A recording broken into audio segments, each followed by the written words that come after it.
For over 1,000 years, Zen masters have shared a series of 10 ancient pictures.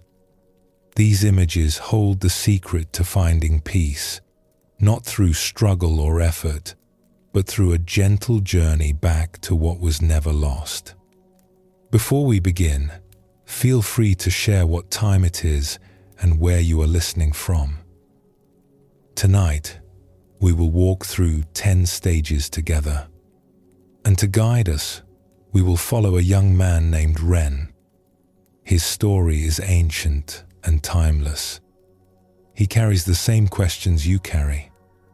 He seeks the same peace you seek. And what he discovers along the way may quietly illuminate your own path. You do not need to remember every detail or understand everything perfectly. These teachings work best when received with an open heart and a relaxed mind. Simply let the stories unfold, one after another, like footprints leading you home. The Zen masters knew that what we search for is already here. The peace we long for is not hiding in some distant place. It is present now, in this breath, in this moment, waiting to be recognized. Relax. Take a slow, deep breath, and let's begin this gentle journey together. The first stage of peace begins not with wisdom, but with confusion. It begins with the feeling that something is missing, even when we cannot say what. In Zen Buddhism, this stage is called the search. It is pictured as a person wandering through tall grass, looking tired and lost. They are searching for an ox, which represents their true nature, their deepest peace. But the ox is nowhere to be found. The person does not even know what they are looking for. They only know that the life they have been living is not enough. This is where the spiritual path begins for most of us. Not with a grand revelation, but with a quiet ache. A sense that we are going through the motions without knowing why. A hunger we cannot name. The Buddha called this dukkha, a word often translated as suffering, but which also means dissatisfaction or incompleteness. It is the first of his 4 noble truths, and it points to something we all experience. Life, as we usually live it, does not quite satisfy us. We reach for happiness and it fades. We get what we want and soon want something else. We build our lives around things that change and pass away. Think about it for a moment. How many times have you looked forward to something, certain it would make you happy, only to find the happiness did not last? A new job, a new relationship, a new home, a vacation, an achievement. The excitement comes, peaks, and fades. Soon we are looking for the next thing, and the next, always chasing a satisfaction that stays just out of reach. We tell ourselves that the next thing will be different. This time, we will be happy. This time, it will last. But it never does. The pattern repeats, year after year, and we begin to wonder if something is wrong with us. Why can we not just be content? Why is there always this ache, this wanting, this feeling that something is missing? The Buddha himself began this way. Before he became the Buddha, he was a young prince named Siddhartha, living in a palace, surrounded by every comfort. His father tried to shield him from all suffering, keeping him inside walls where everything was beautiful and pleasant. But one day, Siddhartha ventured outside the palace, and there he saw things he had never seen before. A sick person, bent over in pain. An old person, frail and trembling. a dead body being carried to the cremation ground. He realized that no matter how comfortable his life was, he too would grow sick, grow old, and die. Everything he loved would pass away. This was Siddhartha's great doubt. His comfortable world fell apart. The pleasures of the palace suddenly seemed hollow. He could not go back to the way things were. So he left. He gave up his wealth, his status, his family. He walked out into the unknown, searching for something that would not fade, something that would answer the question of suffering. He did not know what he was looking for. He only knew he had to look. This is how every spiritual journey begins. With the courage to admit we are lost. With the willingness to leave behind what is familiar and step into the unknown. It is not easy. Everything in us wants to stay safe, to keep doing what we have always done. But something deeper calls us forward, a voice we cannot ignore. We do not need to be princes or monks to feel this call. The great doubt can come to anyone.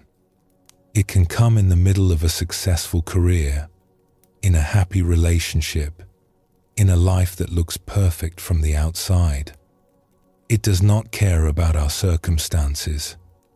It cares only about the truth. And the truth is that something in us longs for more than what we have found.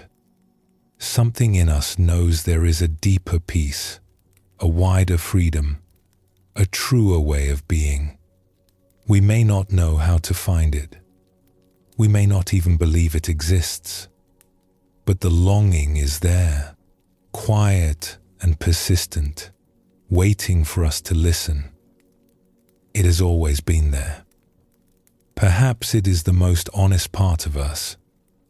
The first stage of awakening is simply this: we begin to listen.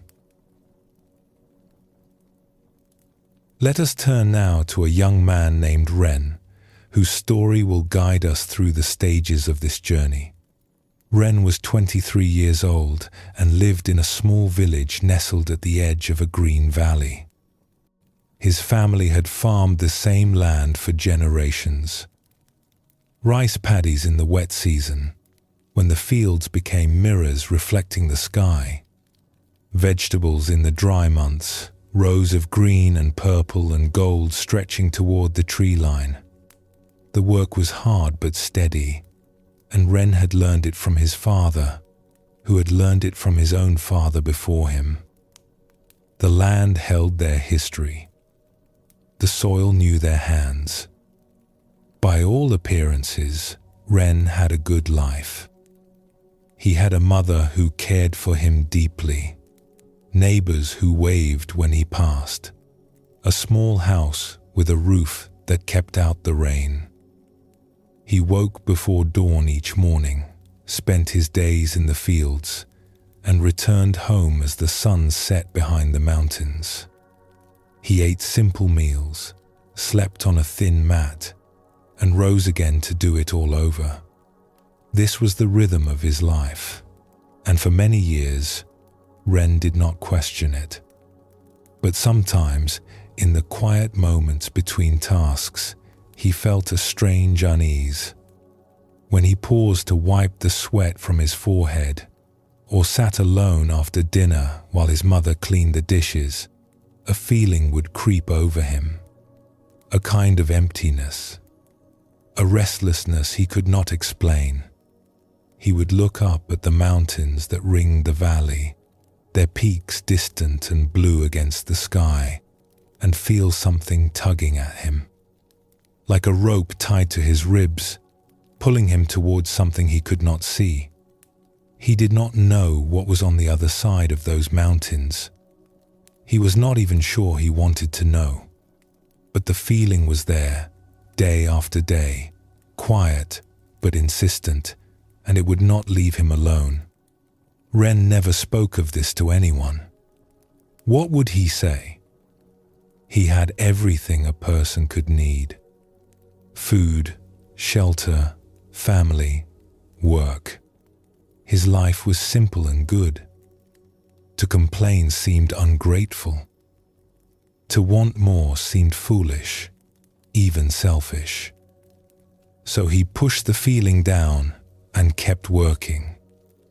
He told himself the restlessness would pass. He told himself he was being childish.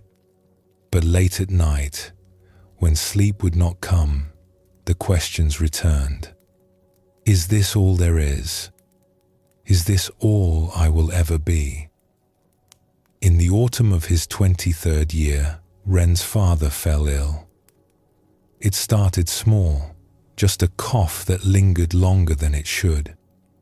His father waved it away, said it was nothing, kept working in the fields until his legs would not carry him.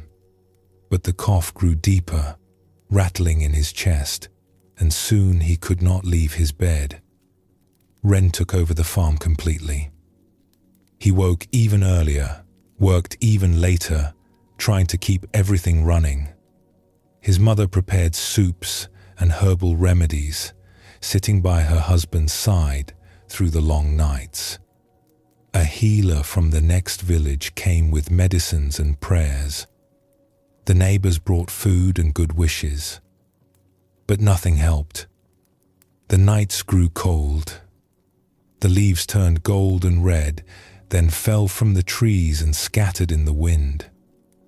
And one morning, as the first frost settled over the valley like a white blanket, Ren's father closed his eyes and did not open them again. The funeral was small and quiet. Neighbors came with food and soft words. Incense burned beside the body, its smoke rising in thin threads toward the grey sky. Ren stood by the grave and watched them lower his father into the earth. He felt hollow, as if someone had reached inside him and taken something vital. In the days that followed, Ren moved through the world like a ghost. He fed the animals. He repaired a broken fence. He harvested the last of the autumn vegetables and stored them for winter. He sat with his mother in the evenings as she wept, holding her hand but saying nothing, because there was nothing to say. But inside, something had shifted. Something had cracked open. He began to ask questions he had never asked before. What was the point of all this work? His father had labored every day of his life, waking before dawn, falling into bed exhausted each night, and now he was gone. The fields would still need tending. The seasons would still turn. But his father would never see another harvest, never sit by the fire on a cold evening, never laugh at one of Ren's jokes again. Where had he gone? Was there anything left of him? Or was it just nothing? And if death was the end of everything, what was the point of anything at all? Ren did not have answers. He did not know where to find them. He only knew that the life he had been living suddenly felt paper thin, like a painting of a life rather than the real thing, like going through motions that meant nothing. The restlessness he had always pushed away now burned in his chest like a fire. He could not ignore it any longer. Something was missing, something important, and he would not find it by staying here, doing what he had always done, waiting for his own turn to be lowered into the ground. One night, unable to sleep, Ren walked outside and stood in the yard. The stars were bright overhead, scattered across the darkness like seeds on black soil. The air was cold and still. The mountains were shadows against the sky, solid and silent, keeping their secrets. He thought about his father. He thought about his own life stretching ahead, year after year, planting and harvesting, growing old and weak, and then the same grave, the same incense smoke, the same silence. There had to be more than this. There had to be something that did not fade and fall away. Something real. Something lasting. Something that would remain when everything else was gone. He did not know what it was or where to find it. But he knew, with a certainty that surprised him, that he had to go looking. If he stayed here, he would spend the rest of his life wandering. And that, somehow, seemed worse than any danger the road might hold. The next morning, Ren told his mother he needed to leave for a while. She looked at him for a long moment. Her eyes were tired and sad, but there was something else in them too. Understanding, maybe. Or recognition. "I do not know where I am going," Ren said.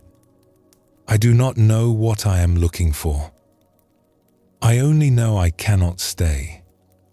His mother nodded slowly. "Your father felt that pull once too," she said quietly. "When he was young, before we married. But he stayed. He chose the farm, chose me, chose this life." She paused, her eyes distant. "I do not think he regretted it. But sometimes, late at night, I would catch him looking at those mountains the same way you do." She reached out and touched his face, her palm warm against his cheek. "Go," she said. "Find what you need to find. And when you find it, come home and tell me what the mountains look like from the other side." Ren packed a small bag with rice, dried vegetables, and a change of clothes. He took his father's old walking stick, the wood worn smooth from years of use. And as the sun rose over the valley, painting the fields gold and green, he set out on the road that led toward the mountains. He did not know where he was going. He did not have a map or a plan. He only knew that staying still was no longer possible. The great doubt had taken hold of him, and it would not let go. As he walked, Ren felt many things at once. Fear of the unknown road ahead. Grief for his father, still raw and heavy. Guilt for leaving his mother alone with the farm, and her sorrow. But beneath all of that, something else. A small flame of hope. A sense that his life was finally, truly beginning. The road stretched ahead, winding through fields and forests, climbing slowly toward the distant peaks. Ren did not know what he would find there. He did not know if he would find anything at all. But he was searching, and that was enough to begin. The first stage of awakening asks nothing more of us than this: to feel the ache and acknowledge the doubt, to admit that we are lost and that the life we have been living is not enough. This is not failure. This is courage and honesty. This is the beginning. The Buddha taught that recognizing suffering is the first step toward freedom. Not because suffering is good, but because honesty is necessary. We cannot find our way home until we admit we have wandered far. We cannot wake up until we realize we have been asleep. We cannot begin the search until we feel the absence of what we are searching for. So if you feel the great doubt stirring in you, if life seems hollow or confusing or strangely incomplete, know that you are not broken. You are waking up. The search has begun. And that search, however uncertain, however stumbling, is itself a kind of grace. And the path, though long and winding, leads somewhere worth going. Take a moment now to breathe, to feel where you are, to notice what is stirring in your own heart. Perhaps you have felt that same restlessness, that same quiet ache. If so, you are not alone, and you are already on the path. When you are ready, we will take the next step together.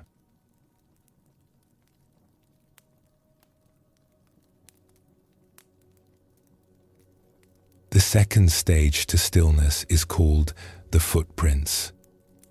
In the ancient pictures, we see the same person who was lost in the tall grass, but now something has changed.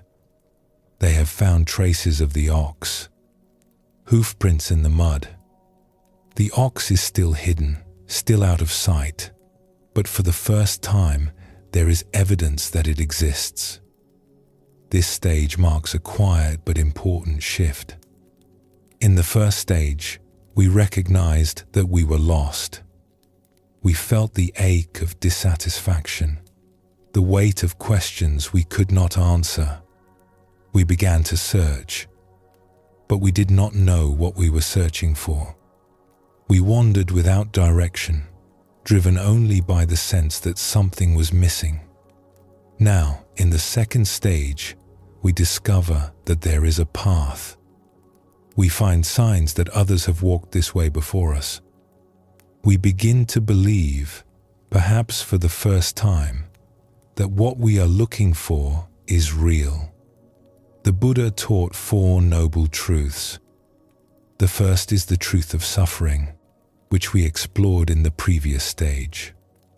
But the Buddha did not stop there. His third truth tells us that the end of suffering is possible. There is a way out. There is freedom. This might sound simple, but it is actually a revolution. When we are deep in confusion and doubt, it is easy to fall into despair. We can become cynics who believe that life is meaningless, that all searching is foolish, that peace is just a story people tell themselves to get through the night. The great doubt, if we get stuck in it, can harden into bitterness. We can lose faith not just in ourselves, but in the very possibility of change. But discovering the footprints changes everything. It shows us that the path is real. Others have found what we are looking for. The ox exists, and it can be found. We are not chasing shadows. In Buddhism, this discovery often comes through what are called the 3 jewels. The first jewel is the Buddha himself, the one who found the way. The second is the Dharma, his teachings, which point toward freedom.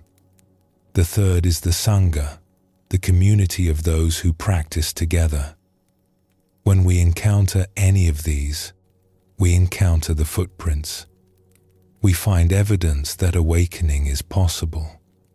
This is why the second stage brings hope, but also humility.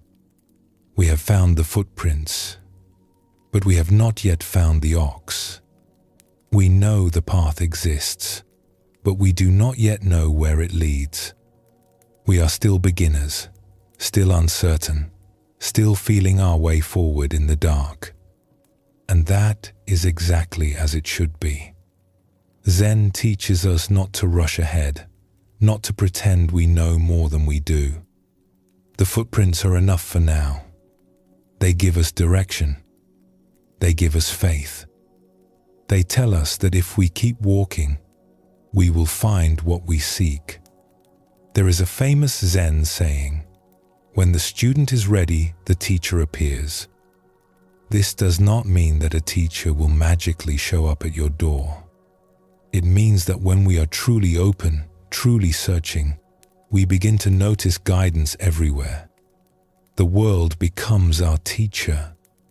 A falling leaf, a kind word from a stranger, a moment of silence in a busy day, the way light falls through a window in the afternoon. The footprints are all around us if we have eyes to see them. The path is already beneath our feet. if we have the courage to walk it. The Buddha spoke of this openness as a quality of mind. He said that we must approach the path like a traveler dying of thirst who has glimpsed a well in the distance. We do not know yet if the well has water. We do not know if we will be able to reach it. But we have seen it, and that sight changes everything. We are no longer wandering aimlessly. We have a direction. We know now that peace is possible, that wisdom is attainable, that the ache we have carried for so long can be healed. In Zen, this faith is not about believing in something we cannot see. It is about trusting our own experience. We have felt the footprints beneath our feet. We have sensed the presence of the ox, even if only for a moment. That experience is ours. No one can take it from us. And it is enough to keep us walking. The second stage teaches us patience. We want to find the ox right away. We want answers, certainty, arrival. But the path does not work that way. It unfolds one step at a time, one footprint at a time. We must learn to trust the process, to keep moving, even when we cannot see what lies ahead. The Buddha often compared the spiritual path to crossing a river. We stand on the shore of suffering and confusion. On the other side is peace and freedom. The footprints show us that the crossing is possible, but we still have to make the journey ourselves. No one can carry us. No one can walk for us. The footprints remind us that countless others have made this crossing before us. Teachers and sages, monks and ordinary people all have walked this path and found what they were looking for. Their footprints mark the way. Their lives give us courage. So when you find a teaching that speaks to you, a person whose wisdom you trust, a moment of clarity that cuts through your confusion, pay attention. These are the footprints. These are the signs that you are on the right track. You may not understand everything yet. You may not know where the path leads, but you know it is real, and that is enough to take the next step. Ren walked for 3 days before the mountains grew close. The road wound through rice paddies and small villages, past farmers bent over their work and children playing in dusty lanes. Some people looked up as he passed, curious about this young man with the walking stick and the faraway look in his eyes. Others paid him no attention at all, absorbed in the rhythms of their own lives. He slept under trees when no inn was near, ate his rice cold, and kept moving. The walking stick his father had used for so many years fit perfectly in his hand, worn smooth by decades of gripping. Sometimes, holding it, Ren could almost feel his father's presence. Not as a ghost, but as a warmth, a steadiness, a reminder that he came from somewhere and someone. He did not know where he was going. He had heard of temples in the mountains, places where monks lived and meditated, but he did not know which mountain or which temple. He only knew he had to keep moving. Staying still felt like dying slowly. The road at least offered possibility. Each bend might reveal something new. On the third evening, as the sun sank toward the hills and painted the sky in shades of orange and pink, Ren came to a small stream. An old woman was there, kneeling by the water, filling a clay jug. Her hair was white and pulled back from her face. Her hands, dipping into the stream, were gnarled and spotted with age. Ren stopped and waited for her to finish. When she stood, she looked at him with eyes that seemed to hold both kindness and amusement. "You look lost," she said. Ren hesitated. "I am looking for something," he said, "but I do not know what it is, or where to find it." The old woman laughed softly, a sound like dry leaves rustling. "That is the best kind of looking," she said.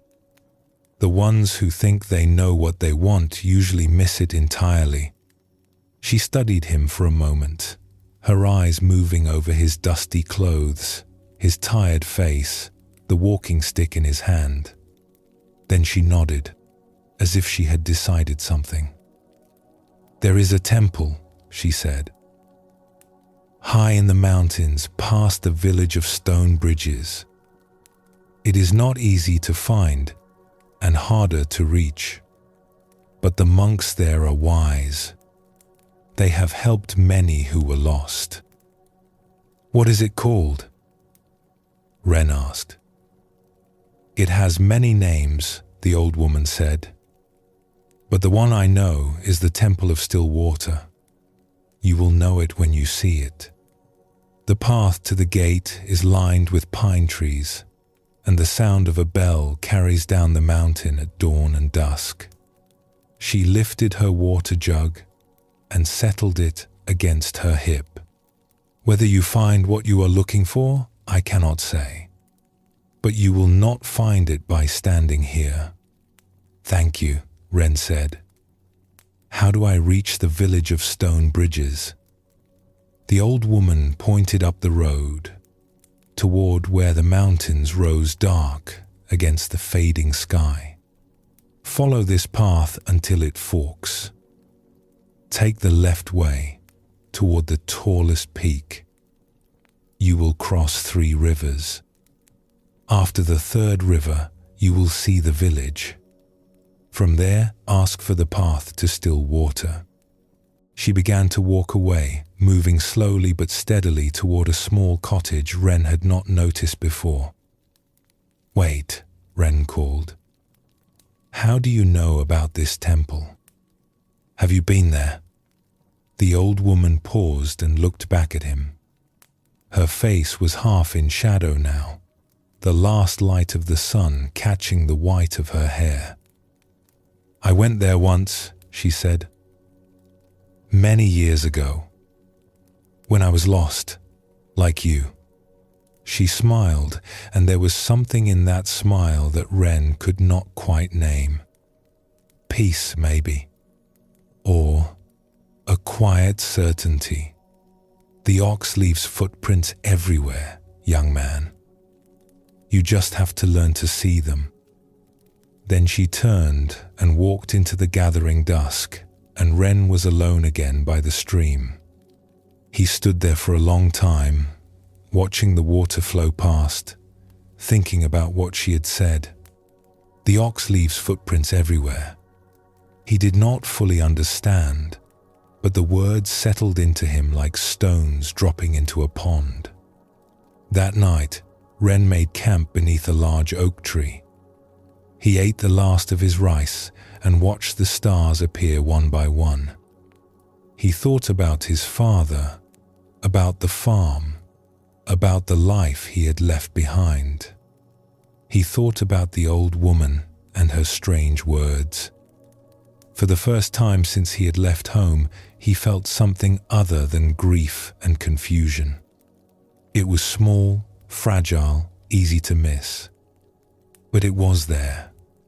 A flicker of hope, a sense that maybe, just maybe, he was on the right path. He did not know what he would find at the Temple of Still Water. He did not know if the monks could help him. But the old woman had been there. She had been lost, like him, and she had found something. Whatever it was, it had given her that smile, that peace in her eyes. If she could find it, maybe he could too. The next morning, Ren rose before dawn. The air was cool and damp, mist rising from the stream like breath. He drank deeply from the clear water, shouldered his small pack, and set out on the road. The path forked just as the old woman had said. Ren took the left way, toward the tallest peak, which rose above the others like a monk standing among children. The road grew steeper, the trees thicker. Birds sang in the branches overhead, and once he saw a deer watching him from behind a screen of ferns. He crossed the first river on stepping stones, the water cold and fast around his ankles. He crossed the second on a wooden bridge, so old it creaked with every step. He crossed the third by wading through, the water reaching his waist, his pack held high above his head. By late afternoon, wet and tired, he saw the village. It was small, just a cluster of houses built from grey stone, but there were indeed bridges everywhere. Small stone bridges over tiny streams, arched bridges over drainage channels, flat bridges over paths that led from house to house. It was as if the village had been built by someone who loved bridges more than anything else in the world. Ren found an inn and paid for a bowl of hot soup and a place to sleep. The innkeeper was a large man with a kind face and a booming voice. "The Temple of Still Water," he said when Ren asked. "Yes, I know it. Many pass through here on the way. Seekers, we call them. Lost ones looking for something they cannot name." He smiled, not unkindly. The path begins at the north end of the village, past the largest bridge. Follow it up the mountain. It will take you most of a day, but you will find it. The pine trees will show you the way. That night, Ren slept deeply for the first time in weeks. He dreamed of his father, but it was not a sad dream. His father was smiling, standing in the fields they had worked together, the sun warm on his face. The rice plant swayed in a gentle breeze, green and gold. His father did not say anything. He just nodded, once, as if giving permission, as if saying, "Go on, find what you need to find. I will be here when you return." Ren woke with tears on his face, but they were not tears of grief. They were something else. Relief, maybe, or gratitude, or the release of something he had been holding too tightly. He wiped them away and lay still for a moment, feeling the weight of the blanket on his body, the solid floor beneath him, the quiet of the room around him. He was still lost. He still did not know what he was looking for, or if he would find it. But he was no longer wandering without direction. He had found the footprints. He knew where to go next. Someone had been lost like him and had found their way. The old woman by the stream, with her white hair and her knowing smile. She had walked this path before him. And that was enough. That was more than enough. The second stage of awakening does not give us all the answers. It does not end our confusion or remove our doubts. What it gives us is direction, evidence, a reason to keep walking when we are tired and unsure. When we discover the footprints, we discover that we are not alone. Others have felt what we feel. Others have asked the questions we are asking. And some of them have found answers. Their footprints mark the way forward. Their lives tell us that the journey is worth making. This does not mean our journey is over. It is just beginning. The footprints are not the ox. Seeing where others have walked is not the same as seeing our own true nature. But now we walk with a different spirit. We walk with hope instead of despair. We walk with faith that the path leads somewhere real. The Buddha taught that faith is not the end of the path, but the beginning. It is the fuel that keeps us moving when the way is hard. It is the light that guides us when the night is dark. It is not blind belief, but trust born from experience. We have seen the footprints. We have met those who have found the way. And so we keep walking. If you have found the footprints, if you have glimpsed the possibility of peace, trust that glimpse. It is showing you something true. You may not understand it fully. You may not know where it leads, but it is real, and it is enough. Keep walking. The ox is closer than you think. Pause for a moment before we continue together.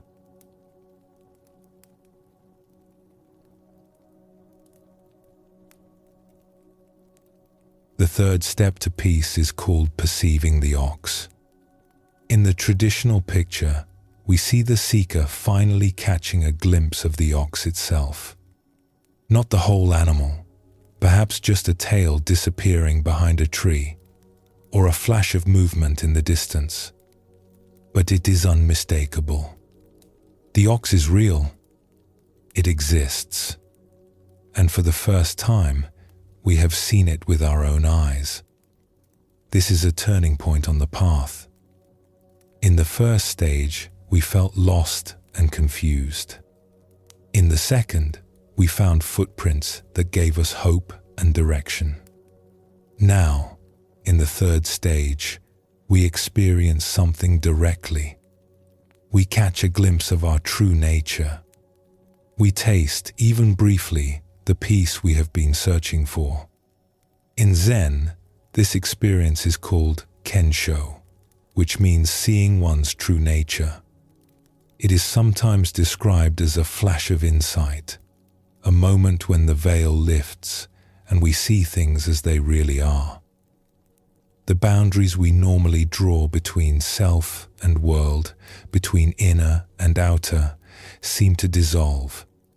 Everything becomes vivid, immediate, alive. We feel connected to something vast, something that was always here but somehow hidden from view. This glimpse can come in many ways. It might happen during meditation, when the mind grows still and something deeper reveals itself. It might happen in nature, standing beneath a sky full of stars or watching waves break on a shore.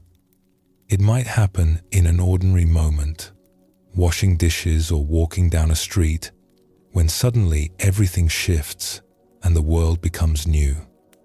We cannot force it to happen. We can only create the conditions for it and then let go. The Buddha spoke of this kind of insight as seeing things as they truly are. He taught that our ordinary way of perceiving is clouded by ignorance, by the endless commentary of the thinking mind. We do not see reality directly. We see our ideas about reality, our memories, our expectations, our fears and hopes. We see through a filter of concepts and judgments, and we mistake this filtered view for the truth. But in moments of clear seeing, all of that falls away. We perceive without the filter of thought, and what we perceive is extraordinary. Zen masters often describe this experience in simple, almost ordinary terms. One master said that after his awakening, mountains were once again mountains, and rivers were once again rivers. Before practice, we see mountains and rivers as solid, separate things. During practice, we begin to see through them, to understand their emptiness and impermanence.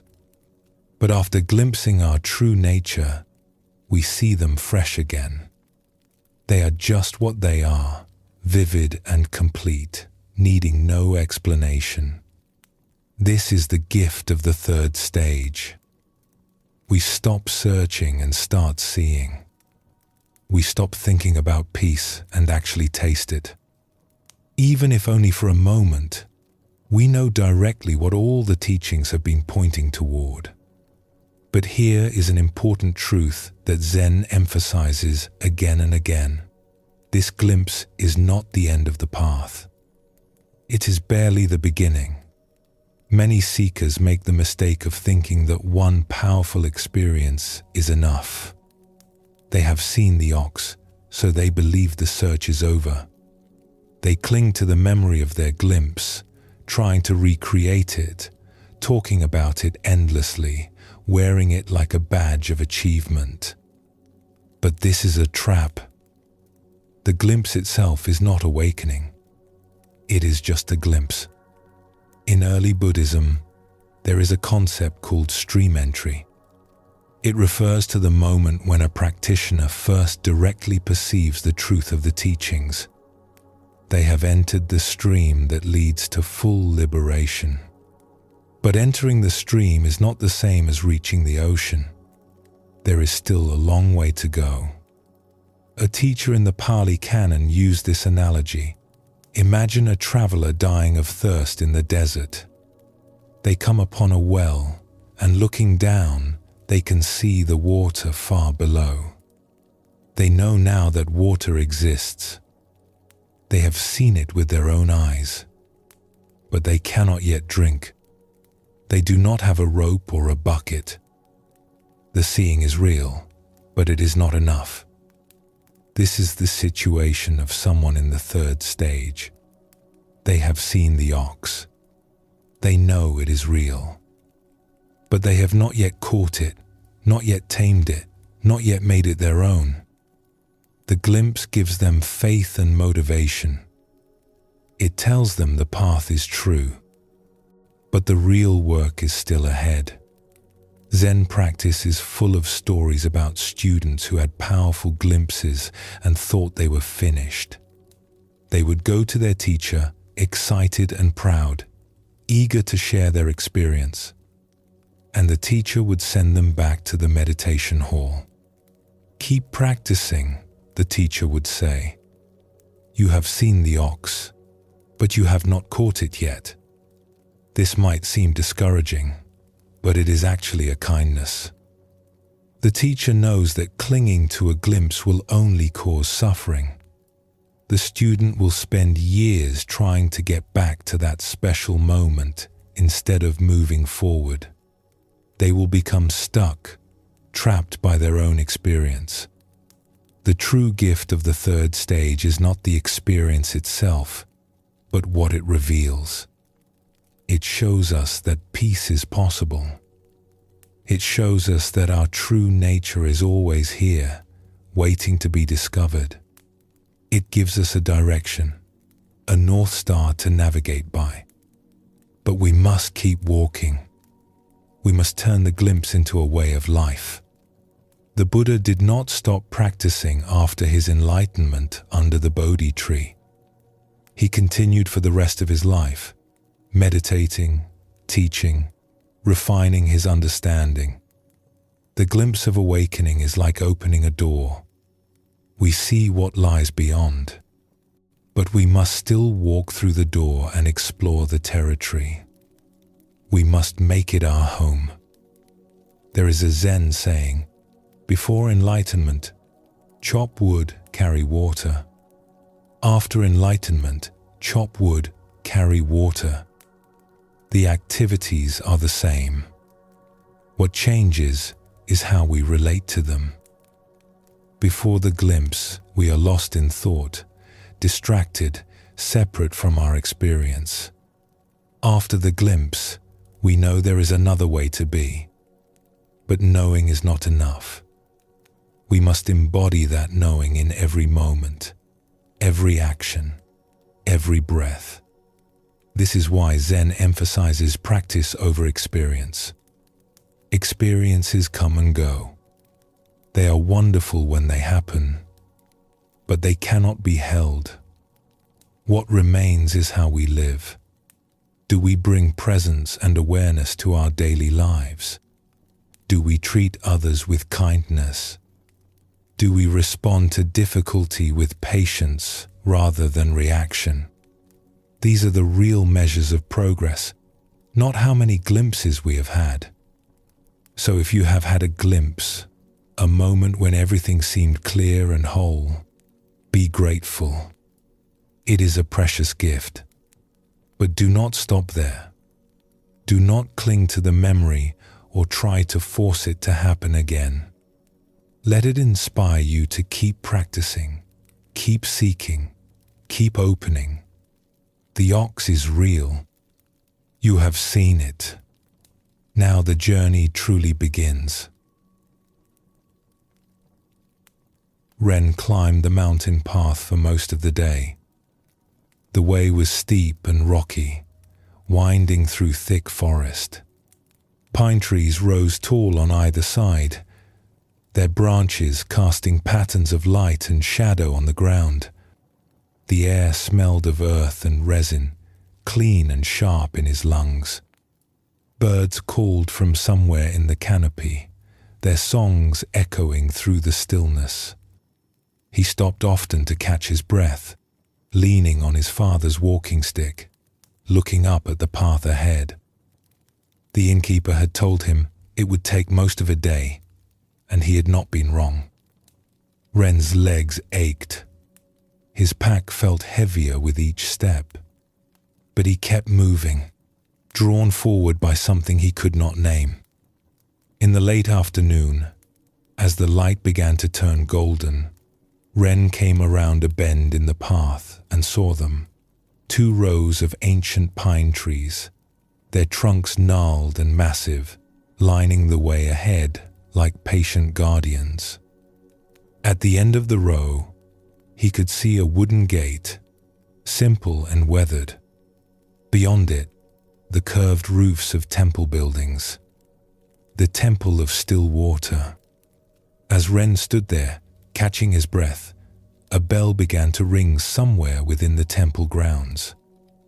Deep and resonant, the sound rolled down the mountain like a wave. He felt it in his chest, in his bones. It seemed to wash through him, carrying away some of the tension he had not even known he was holding. He walked between the pine trees toward the gate. His footsteps were quiet on the packed earth. The bell rang again, then fell silent. In the stillness that followed, Ren heard the faint sound of water, a stream or fountain somewhere nearby. At the gate, he paused. He did not know what to do. Should he knock? Call out? He stood there, uncertain, feeling suddenly foolish. What was he doing here? What did he expect to find? Before he could decide, the gate swung open. A monk stood in the doorway, dressed in simple grey robes. He was old, perhaps 70 or 80, with a shaved head and a face that seemed carved from weathered wood. But his eyes were bright, alive with something Ren could not quite identify. Amusement, maybe, or patience, or kindness. "You look like you have walked a long way," the monk said. Ren nodded. "I have come from the valley. 3 days walking, then the climb today." "And what brings you to still water?" Ren opened his mouth to answer, then stopped. What could he say? That his father had died and he did not know how to go on living? That he had felt a restlessness his whole life and could not ignore it anymore? That an old woman by a stream had told him to come here? "I do not know," he said finally. "I am looking for something, but I cannot say what it is." The old monk nodded slowly, as if this was exactly the right answer. "My name is Sun," he said. "I am the abbot here. Come, we will find you a place to rest and some food. The questions can wait until you have eaten." Ren followed Master Sun through the gate and into the temple grounds. There were several buildings arranged around a central courtyard, all built from dark wood and grey stone. A small stream ran along one edge, its water clear and cold, feeding into a pond where orange and white fish drifted beneath the surface. Everywhere there was silence, a living silence, full of presence. Other monks moved through the grounds, some carrying water, others sweeping paths or tending to a small garden. They nodded to Ren as he passed, but did not speak. Their faces were calm, unhurried. They moved with a kind of ease that Ren had never seen before, as if they had nowhere else to be, nothing else to do. Master Sun led him to a small room in one of the buildings. There was a sleeping mat, a low table, a window that looked out onto the pine trees. Nothing more. "Rest here," Sun said. "Someone will bring food. In the morning, we will talk." "Thank you," Ren said. He wanted to say more, to explain himself, to ask questions. But something in the old monk's presence made words seem unnecessary. Sun smiled, just slightly. "You have already begun," he said. "That is enough for now." Then he was gone, and Ren was alone. He set down his pack and walked to the window. The sun was setting behind the mountains, painting the sky in shades of orange and purple and deep red. The pine trees stood dark against the light, their branches still. From somewhere in the temple, he heard the sound of chanting, low and rhythmic, rising and falling like breath, like the heartbeat of the mountain itself. Ren stood there for a long time, watching the light fade. He did not think about his father or the farm or the life he had left behind. He did not think about the future or what he hoped to find. He simply stood and watched, and for a few minutes his mind was quiet. That night, he slept more deeply than he had in months. The days that followed settled into a rhythm.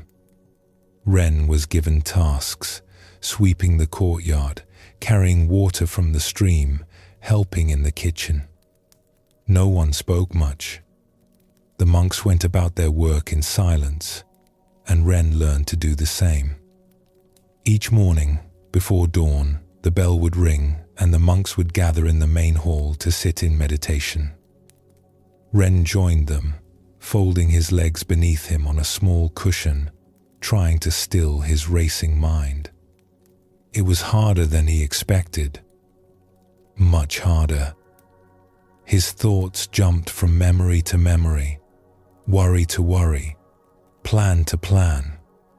His legs ached. His back grew sore. He counted the minutes until the bell signaled the end, longing to move, to stretch, to be anywhere else.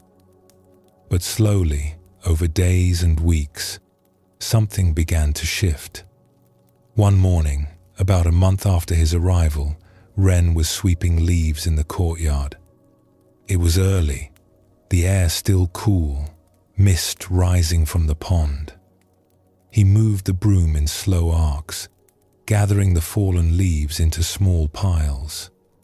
His mind, for once, was not racing. He was simply sweeping. Nothing more. And then, without warning, something opened. Later, he would not be able to describe it properly. It was as if a door had swung wide inside him.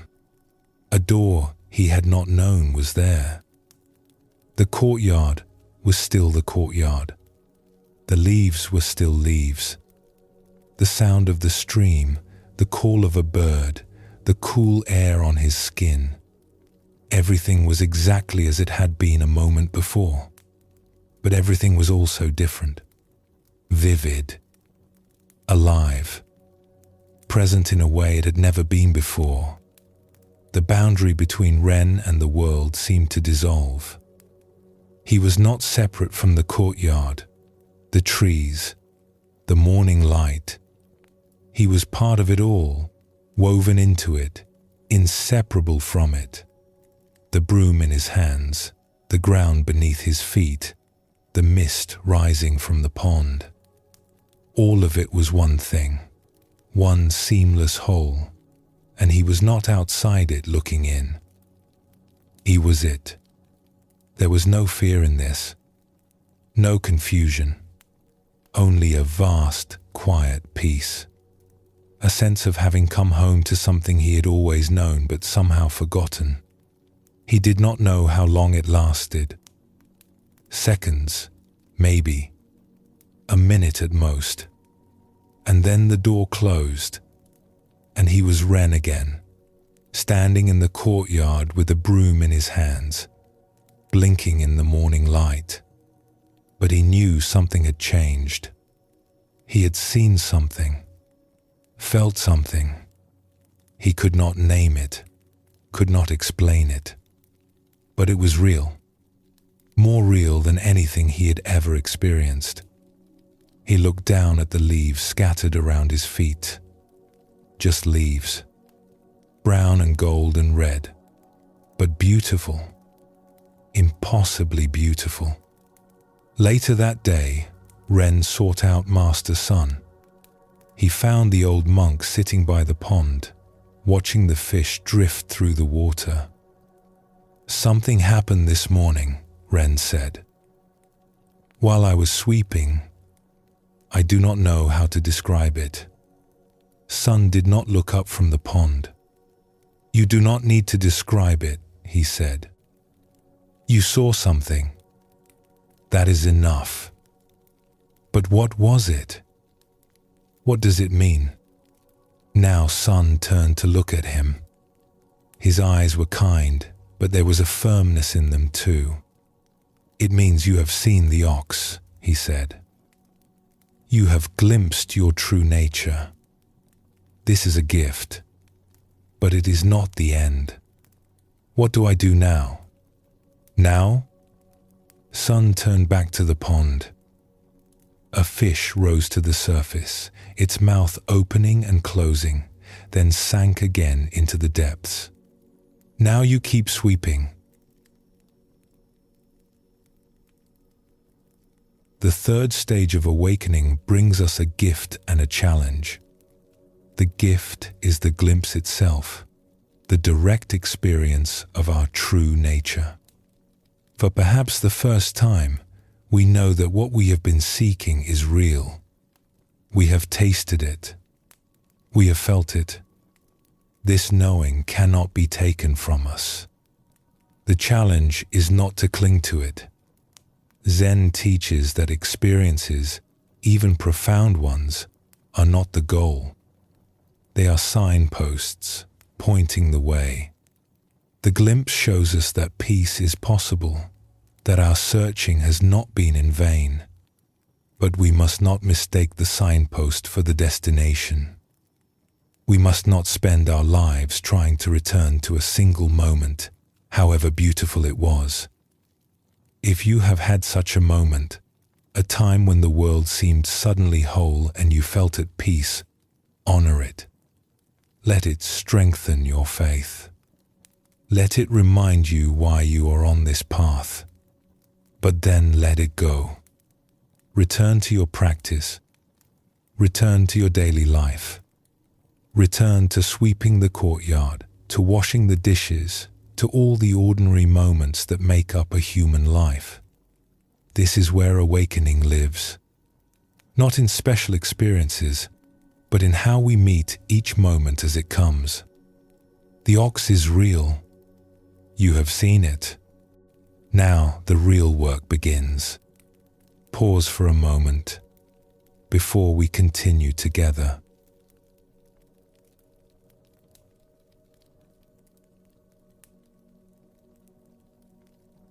The fourth stage of awakening is called catching the ox. In the traditional picture, we see the seeker finally taking hold of the ox. But the ox is wild and strong, pulling away, fighting to escape. The seeker grips the rope with both hands, straining with effort, feet planted in the earth. This is not a gentle scene. It is a struggle. In the previous stage, we glimpsed our true nature. We saw the ox, perhaps just for a moment, and knew that what we were seeking was real. But seeing is not the same as catching. A glimpse is not a way of life. Now comes the hard work of making that glimpse permanent, of training the wild mind to stay present, to stop running away into distraction and confusion.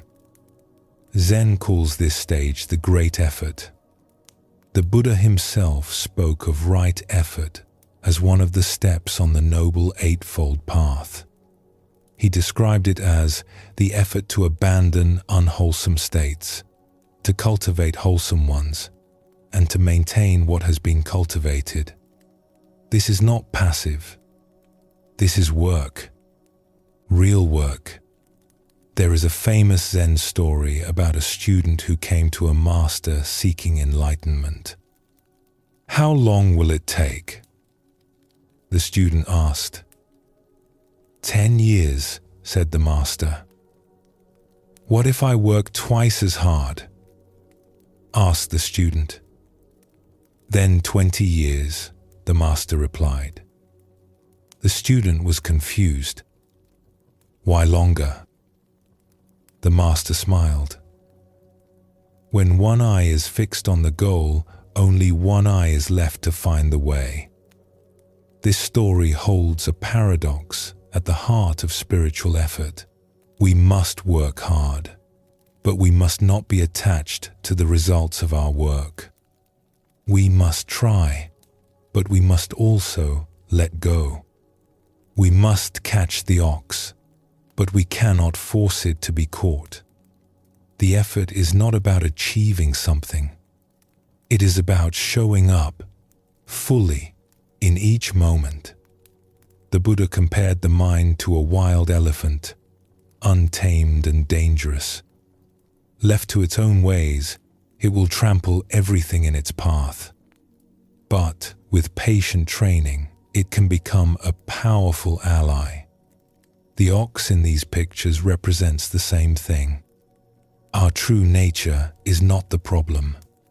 The problem is that we have let the mind run wild for so long that it no longer knows how to be still. The practice at this stage often involves sitting meditation, what Zen calls zazen. We sit still. We watch the breath, and we see, perhaps for the first time, how wild the mind really is. Thoughts arise without end. Memories, fantasies, worries, plans. The mind jumps from one thing to another like a monkey swinging through trees. The Buddha actually used this image. He called it the monkey mind, always grasping, never at rest. But we do not fight the monkey mind. We do not try to kill our thoughts or force them to stop. That would be like trying to calm a pool of water by slapping the surface. It only creates more waves. Instead, we simply watch. We notice when we have wandered, and we come back. Again and again and again. This is the effort. Not the effort to control, but the effort to return. To keep coming back to this moment, this breath, this simple act of being present. A teacher once said that meditation is not about getting somewhere. It is about being where you are. The effort is simply to stay, to not run away, to face whatever arises with patience and courage. This sounds simple, but it is one of the hardest things a human being can do. The whole world is designed to pull us away from the present moment. Our own minds are designed to pull us away. To sit still and stay present, even for a few minutes, is a revolutionary act. There is an old Zen story about a monk who asked his teacher, "What is the Buddha?" The teacher replied, "The mind is the Buddha." Years later, the same monk asked again, and the teacher said, "No mind, no Buddha." The monk was confused. "But you said before that the mind is the Buddha." The teacher nodded. That was to stop a baby from crying. Now the baby has stopped. We can put the toy away. This story points to something important. The effort of catching the ox is necessary, but it is not the final truth. We need the rope and the struggle to begin the process of taming. But eventually, we must let go of even the effort. We must stop trying so hard and simply be. The fourth stage is about learning to try. The stages that follow are about learning to let go. The weeks after Ren's glimpse in the courtyard were the most difficult of his life. He had expected things to get easier. He had seen something real, something vast and peaceful. Surely that meant the hard part was over. Surely now the path would open before him, clear and smooth, and he would walk it with ease. But that is not what happened. Instead, the glimpse faded like a dream upon waking. He tried to hold on to it, to remember exactly how it had felt, but the harder he grasped, the further it slipped away. Within days, he was back where he started, confused, restless, his mind racing from thought to thought, like a startled animal looking for somewhere to hide. Master Sun had told him to keep sweeping, so he swept. He carried water from the stream, the wooden buckets heavy on his shoulders. He helped in the kitchen, chopping vegetables in silence, scrubbing pots until his hands were red. He sat in the meditation hall with the other monks, morning and evening, trying to find his way back to that moment of peace. But the meditation was difficult.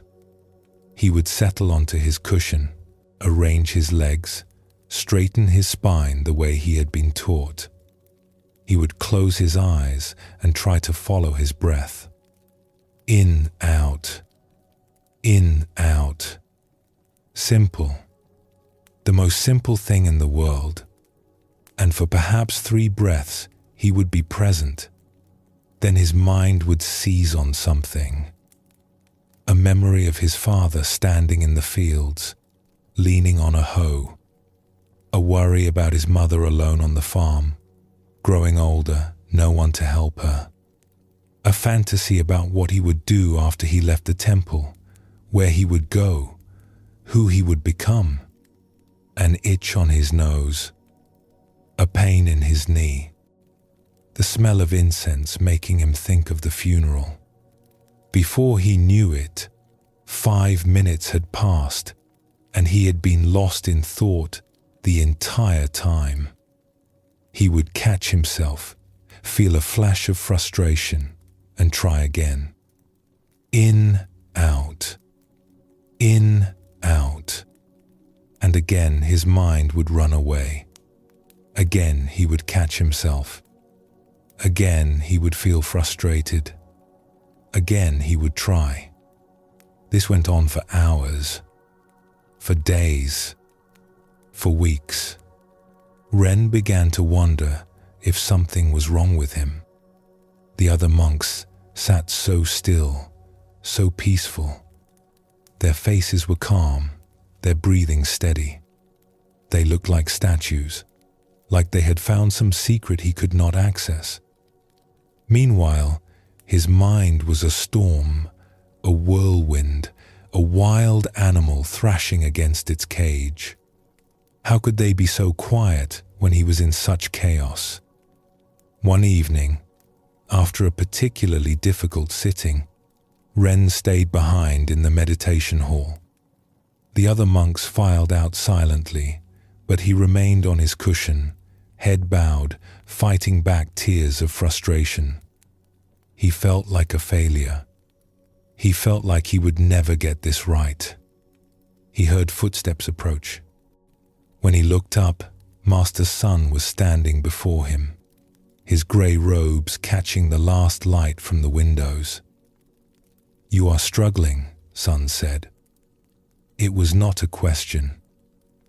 "I cannot do this," Ren said. His voice cracked. "My mind will not be still. No matter how hard I try, it keeps running away. I had that moment in the courtyard, that glimpse, and now it is gone. I cannot find my way back. I have tried everything." Sun lowered himself onto a cushion facing Ren. His old bones creaked, but his movements were unhurried, graceful. He sat in silence for a moment, as if considering what to say. "Do you know why we call this stage catching the ox?" he asked finally. Ren shook his head. "Because the ox does not want to be caught. It is wild.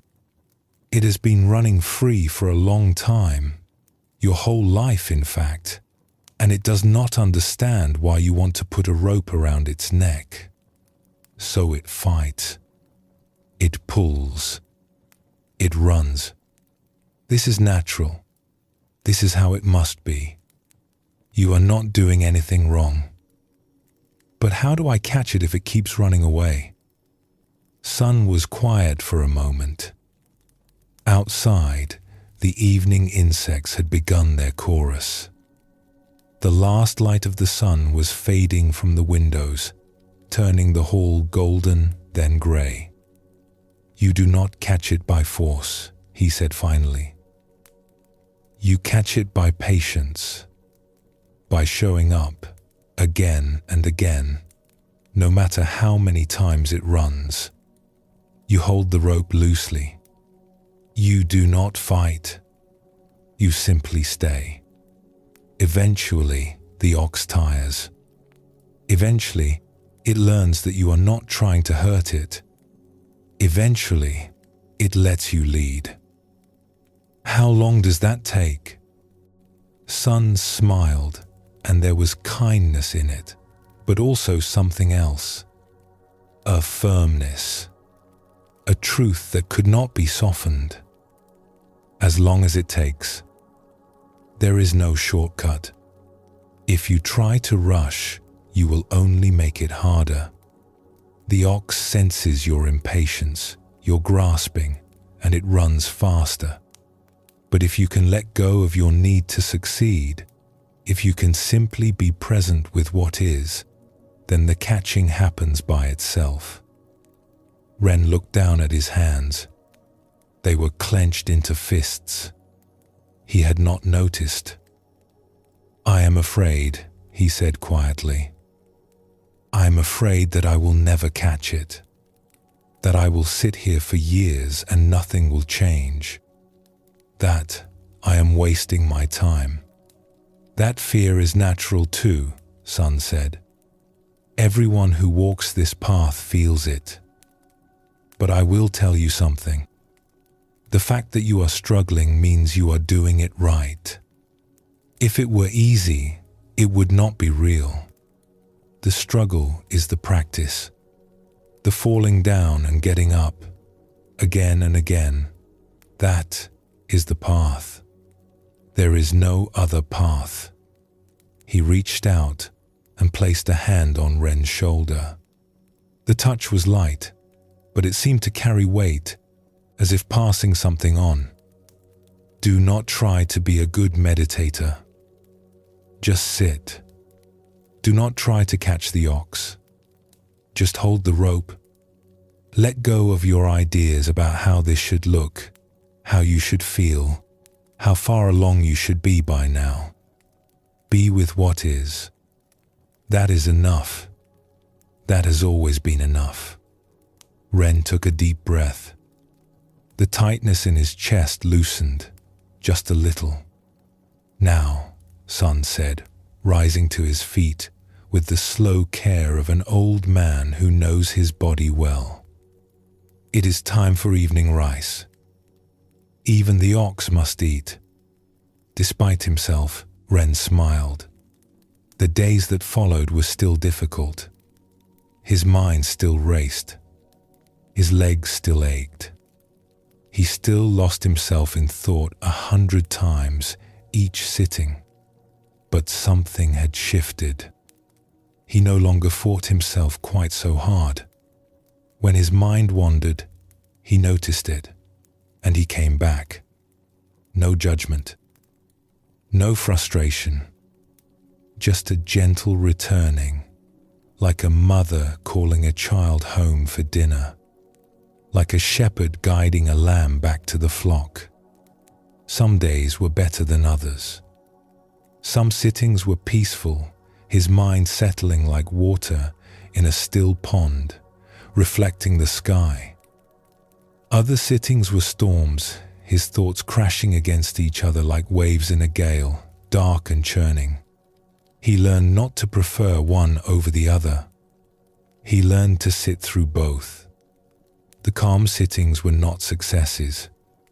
The stormy sittings were not failures. They were just sittings, just moments of practice, just holding the rope. He noticed things he had not noticed before. The way the light changed throughout the day in the meditation hall.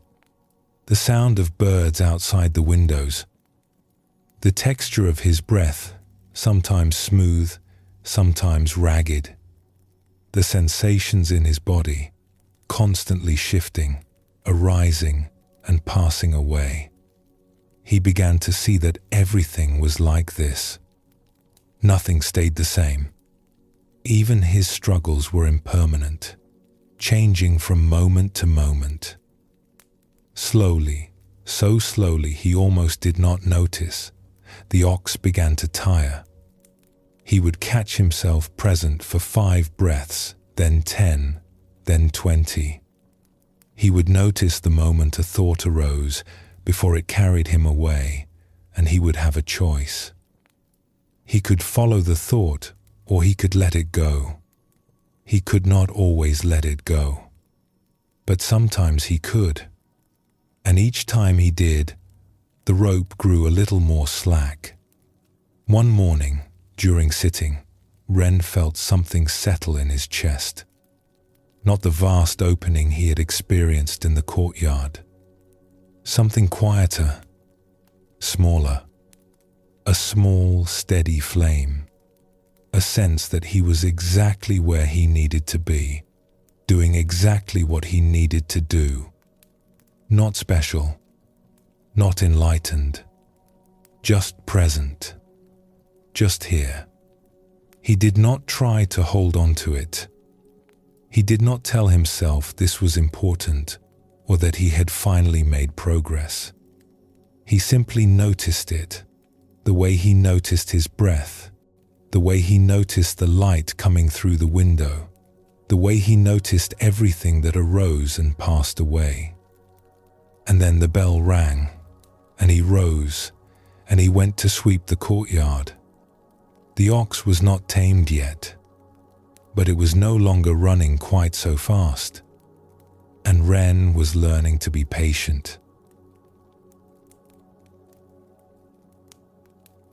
The 4th stage teaches us that awakening is not a gift given freely. It must be earned through patience and persistence.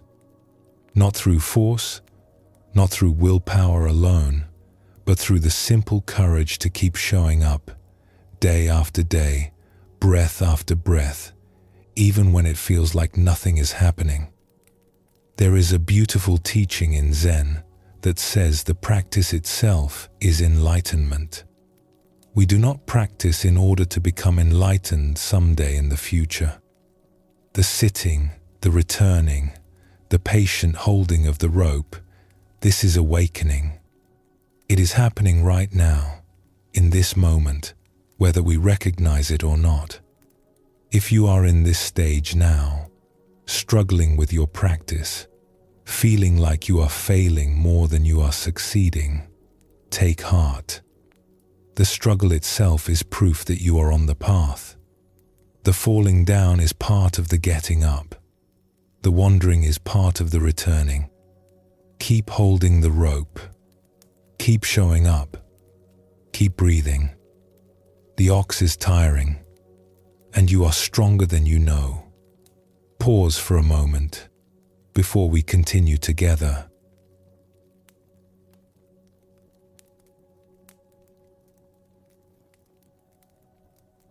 The fifth stage of awakening is called taming the ox. In the traditional picture, we see something new. The seeker still holds the rope, but it hangs loose now. The ox walks calmly beside them. There is no more struggle, no more straining. The wild animal that once fought and pulled has become gentle. This is the stage where practice begins to feel natural. In the fourth stage, we struggled. We fought with our wandering mind. We forced ourselves to sit. We wrestled with restlessness and doubt. It was hard, exhausting work. But somewhere along the way, without quite noticing when it happened, something shifted. The fighting stopped. The ox learned to trust us, and we learned to trust ourselves. This shift is not something we can force. It comes in its own time, after enough hours of patient practice, after enough gentle returnings. One day we simply notice that sitting is no longer a battle. The mind still moves, thoughts still arise, but we are no longer at war with them. We have made peace with our own nature. The Buddha spoke often about the nature of the mind. He said that the mind, in its original state, is luminous and pure. It is only the visiting defilements, the passing clouds of craving and aversion and confusion that obscure its natural clarity. Our work is not to create peace but to uncover it. Not to become something new, but to remember what we have always been. This teaching is important for understanding the fifth stage. We are not forcing the ox into submission. We are not breaking its spirit or bending it to our will. We are simply allowing it to return to its natural state. The wildness was never its true nature. The wildness was confusion, agitation, the restlessness of a mind that had forgotten its own stillness. When we stop adding fuel to that restlessness, it burns itself out. When the ox becomes tame, it is not because we have defeated it. It is because we have befriended it. We have shown it, through countless hours of patient practice, that we are not a threat. We have earned its trust. And in earning its trust, we have discovered something surprising. The ox wants to be tamed. The mind longs for peace. Beneath all its racing and grasping and running away, there is a deep desire to come home. Zen Master Bankei taught that we all possess what he called the unborn Buddha mind. This mind is already perfect, already at peace, already awake. We do not need to create it or achieve it. We only need to stop interfering with it. Our constant thinking, our endless commentary on experience, Our habit of turning everything into a problem to be solved, this is what disturbs the natural stillness. When we learn to let thoughts arise and pass without grabbing onto them, the mind settles by itself, like muddy water becoming clear when we stop stirring it. This does not mean we stop having thoughts. Even the most advanced practitioners still think. But the relationship to thought changes. Thoughts come and go like clouds crossing the sky, and we watch them pass without being carried away. We are no longer at the mercy of every mental event. We have found a deeper place to stand, a stillness beneath the movement, a silence beneath the noise. In this fifth stage, we still hold the rope. We have not let go completely. Craving and confusion can still arise, and when they do, we need to be ready. But the rope is loose. We do not grip it with white knuckles anymore. There is ease now, and a growing confidence. We have been through the struggle. We have seen that persistence works. We know now that we can handle whatever arises. The practice at this stage becomes less about effort and more about allowing. We sit in meditation, and instead of trying to make something happen, we simply let things be as they are. Thoughts arise, and we let them go. Sensations come and pass, and we do not cling or resist. There is a quality of surrender, of yielding, that was not present before. We have stopped fighting with ourselves. This is a beautiful stage, and there is a temptation to stop here. After all the struggle, we have finally found some peace. The ox is tame. We can rest. Why keep going? But Zen reminds us that this is still not the end. We are still holding the rope. We are still relating to our true nature as something separate from ourselves, something we must watch and manage. There is still a subtle duality, a sense of the meditator and the meditation, the herder and the ox. The stages that follow will dissolve even this. For now, though, we can appreciate how far we have come. We can rest in the ease of a tamed mind. We can enjoy the simple pleasure of sitting without struggle, of walking without hurry, of being present without effort. Ren had been at the Temple of Still Water for nearly a year. The seasons had turned completely around. He had arrived in autumn, with the leaves falling and the air growing cold. He had struggled through winter, sitting in the freezing meditation hall, his breath visible in the dim morning light. He had watched spring arrive, the plum trees blooming, the streams swelling with snowmelt, and now it was summer, warm and green, the cicadas singing in the pines. Somewhere in that turning of seasons, something had changed. He noticed it first in small ways. He would sit down on his cushion in the morning, and instead of the familiar dread, the bracing for another battle with his mind, he felt something like anticipation.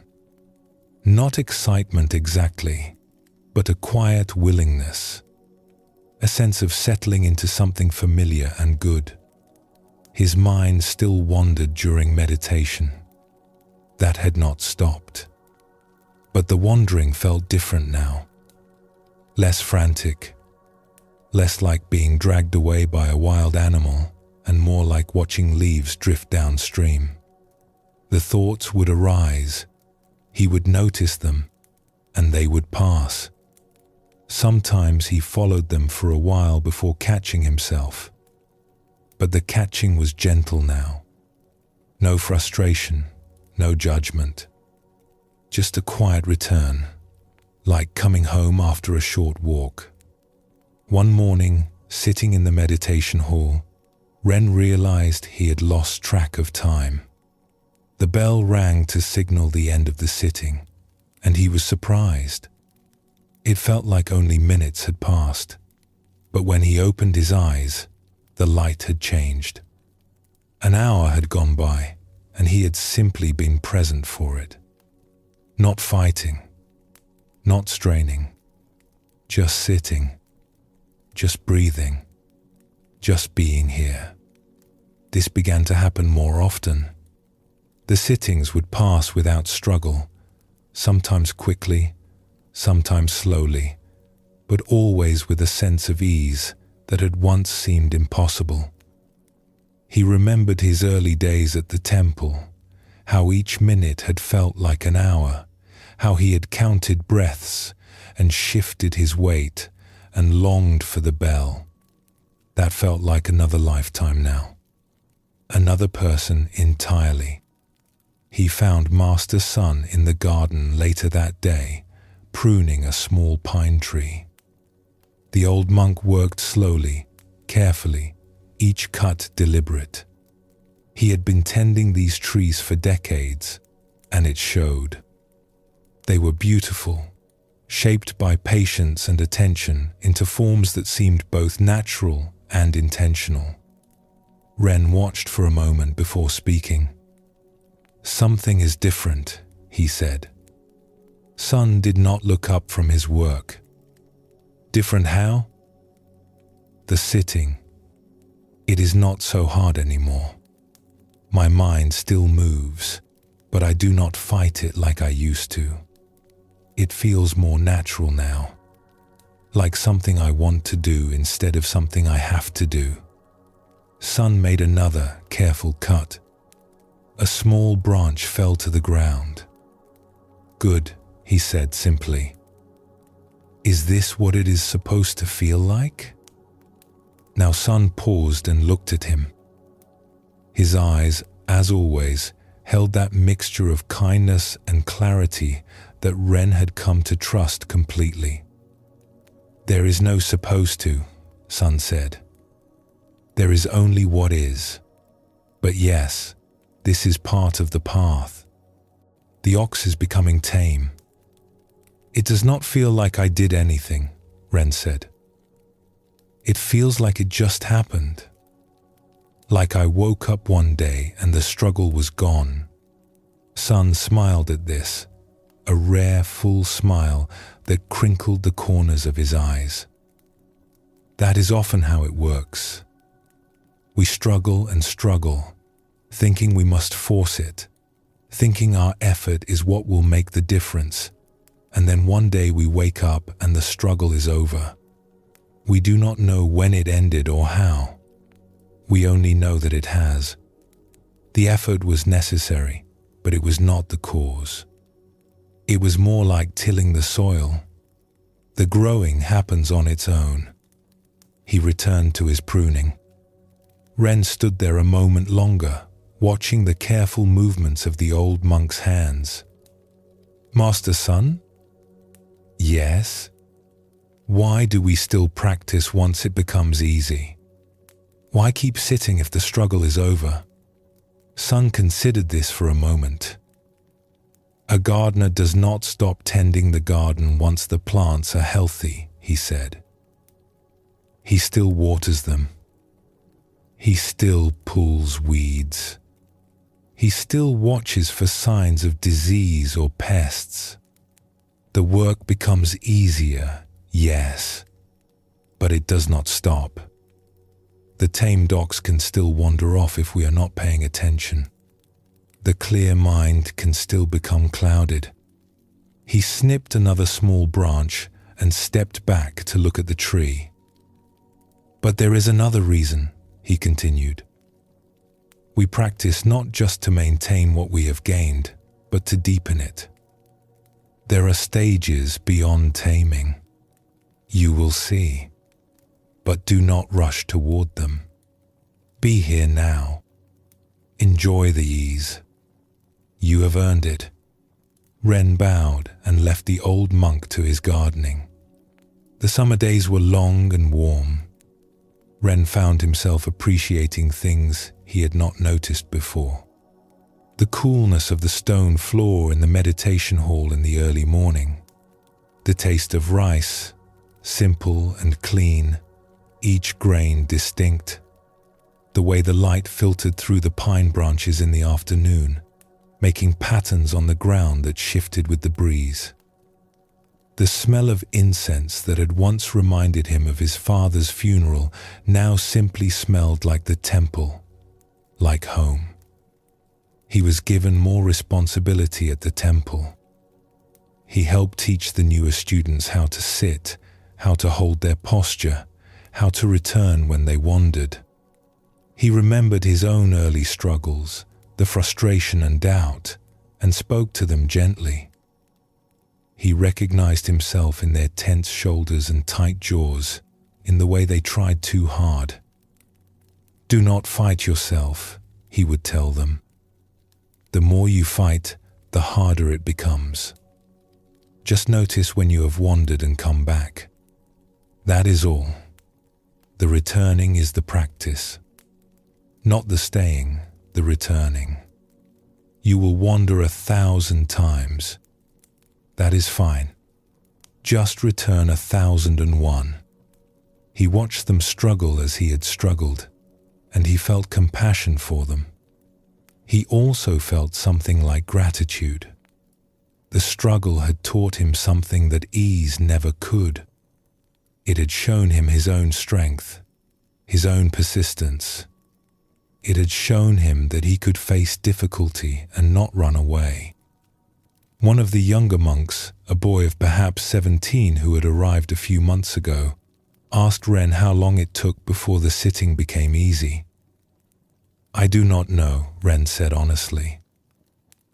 "It happened slowly and then all at once.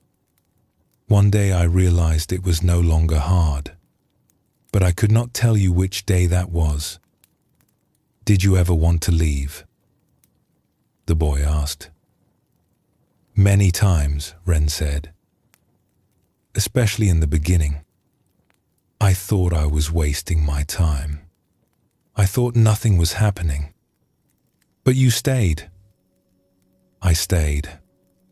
I did not know what else to do. Leaving felt like giving up on something important, even though I could not say what." The boy nodded slowly, taking this in. Ren remembered being that young, that unsure. It seemed like a long time ago now. One evening, he sat by the pond and watched the fish swimming lazily beneath the surface. The water was clear and still, reflecting the pink and orange of the sunset like a second sky. He felt a deep contentment, a sense of being exactly where he was supposed to be, doing exactly what he was supposed to do. He thought about his father, about the farm, about the life he had left behind. The grief was still there, but it had softened. It no longer felt like a wound. It felt more like a scar, a mark of something that had healed. He could think of his father now with gratitude instead of pain, with love instead of loss. He thought about his mother, alone in the village. He wondered if she was well, if the neighbors were helping her, if she thought of him. He would go back someday, he knew. Not yet, but someday. And when he did, he would bring her something. Not a thing, not a gift you could hold in your hands, but a way of being, a presence, a peace. He would sit with her the way Master Sun sat with him, patient and kind, asking nothing, offering everything. The fish rose to the surface, mouths opening and closing, then sank again into the depths. The water rippled for a moment, then went still. Ren smiled. The ox was tame. The rope was loose, and the evening was beautiful. He sat there until the stars came out, one by one, appearing in the darkening sky like old friends arriving for a gathering. He did not think about anything in particular. He did not try to meditate or be mindful or practice anything at all. He simply sat, present to the evening, present to his own life, grateful for both. When the temple bell rang for sleep, he rose and walked back to his room. His footsteps were quiet on the stone path. The pine trees whispered above him. Somewhere, a night bird called and was answered. This is enough.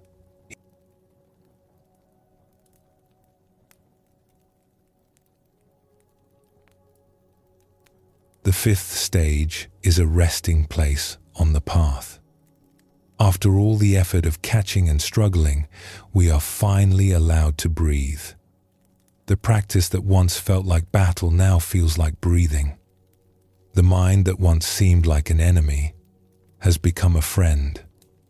We have arrived somewhere, and we can feel it in our bones. But this ease can be misunderstood. Some people reach this stage and believe the journey is over. They have found peace, so what more is there to do? They stop practicing, stop paying attention, and slowly, the old patterns return. The ox, left unattended, begins to wander again. The weeds grow back in the garden. Zen teaches that taming is not the same as liberation. We have made great progress, yes. We can sit in stillness, move through our days with presence, meet difficulties with patience. But we are still managing our experience. We are still the herder watching the ox. There is still a separation between who we think we are and what we truly are. We have found peace, but we have not yet discovered its source. The Buddha once compared the path to a raft used to cross a river. The raft is necessary. Without it, we cannot reach the other shore. But once we have crossed, we do not carry the raft on our heads for the rest of our lives. We set it down and walk on. The practices that bring us peace are precious, but eventually, even they must be released. Eventually, we must go beyond practice altogether. For now, in the fifth stage, we keep practicing. We hold the rope loosely. We enjoy the ease and the stillness and the growing sense of well-being. But we do not cling to these things. We know there is further to go. The ox is tame, but we have not yet become the ox. We have not yet discovered that there was never any separation at all. That discovery awaits in the stages ahead. But we do not need to rush toward it. We can walk slowly now. We can appreciate each step. We can notice the birds in the trees and the clouds crossing the sky and the simple miracle of being alive. The struggle has ended and something gentler has taken its place. Something that feels less like work and more like love. Pause for a moment before we continue together.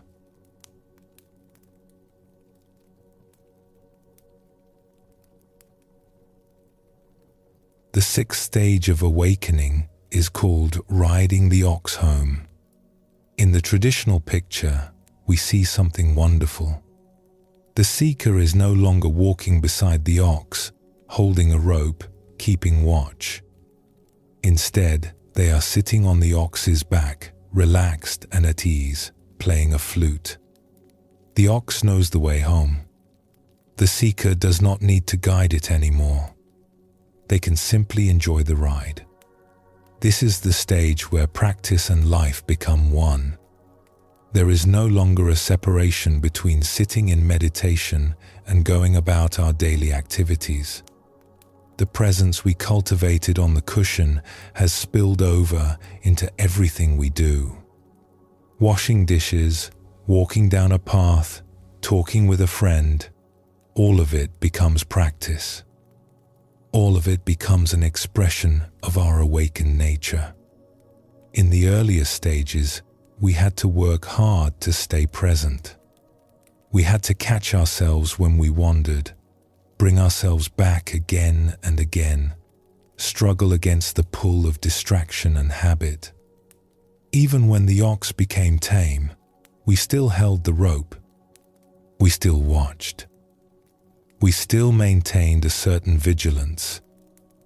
But now, in the sixth stage, we can let go. The ox has learned the way so thoroughly that it walks it without guidance. Our practice has become so natural that it continues on its own, like breathing, like the beating of our heart. We do not have to think about being present. We simply are present. We do not have to try to be awake. We are awake. Zen speaks of this as living from our original nature rather than from our conditioned habits. Our original nature is spontaneous, creative, free. It responds to each moment freshly, without the burden of past and future.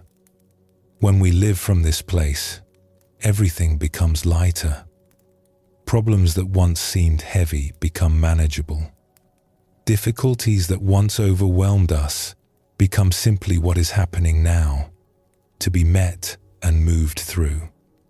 The Buddha described this quality of mind as ease, one of the factors of awakening.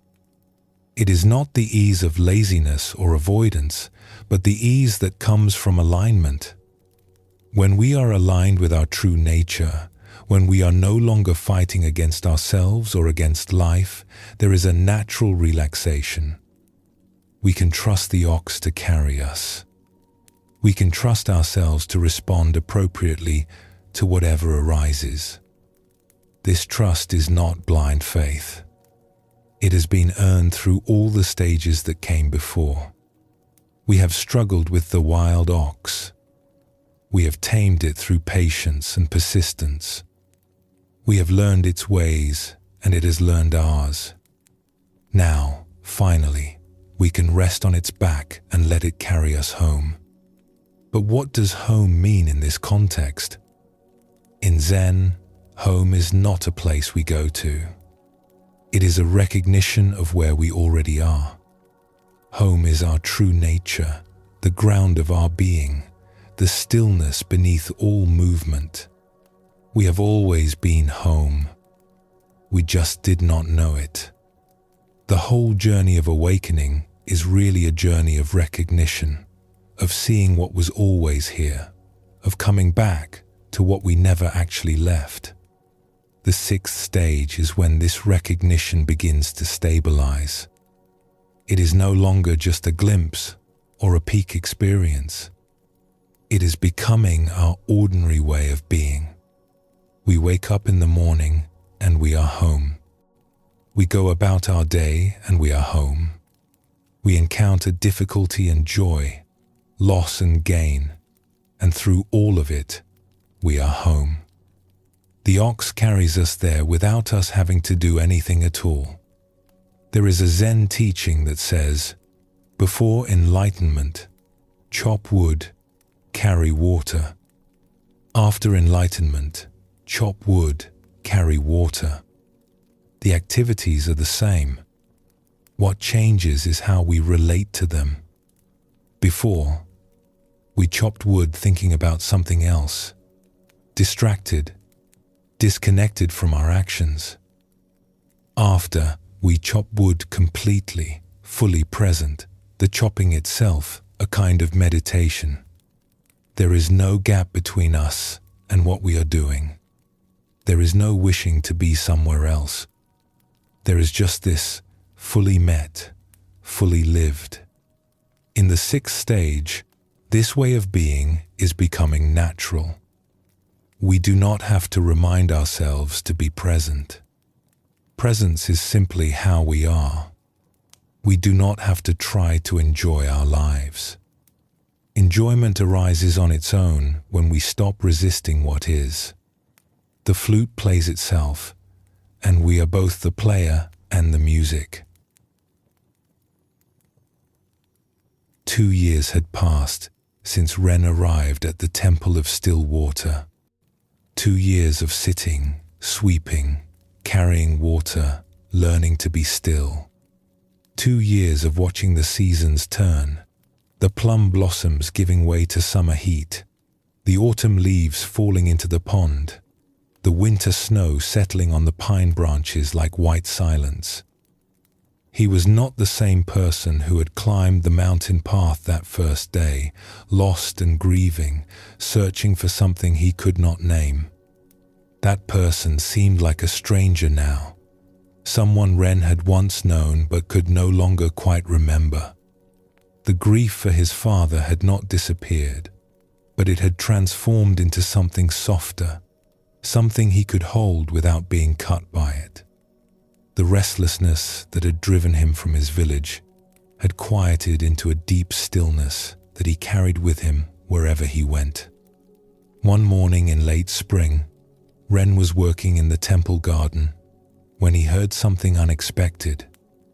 Music. The high, clear sound of a bamboo flute floating down from somewhere above the main hall. He set down his hoe and listened. The melody was simple but beautiful, rising and falling like breath, like water, like the wind through the pines. It seemed to come from everywhere and nowhere, filling the garden with something that felt like joy.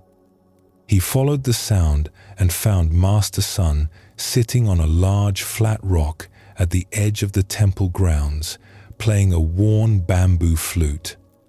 The old monk's eyes were closed, his fingers moving over the holes with practiced ease. He seemed completely absorbed in the music, completely at peace. Ren sat down nearby and listened until the melody came to its natural end. Sun lowered the flute and opened his eyes. He did not seem surprised to see Ren there. "I did not know you played," Ren said. "There are many things you do not know about me," Sun said, but there was warmth in his voice, a hint of humor. "I do not play often, only when the morning feels right for it." It was beautiful. Sun looked at the flute in his hands, turning it over slowly. "My teacher gave me this many years ago. He said that when practice becomes natural, music arises on its own, not from effort, but from joy. He said I would understand someday." The old monk smiled. "It took me a long time to understand. And now? Now I play when I feel like playing. I do not think about why. The music wants to come out, so I let it come out. It is very simple." Ren considered this.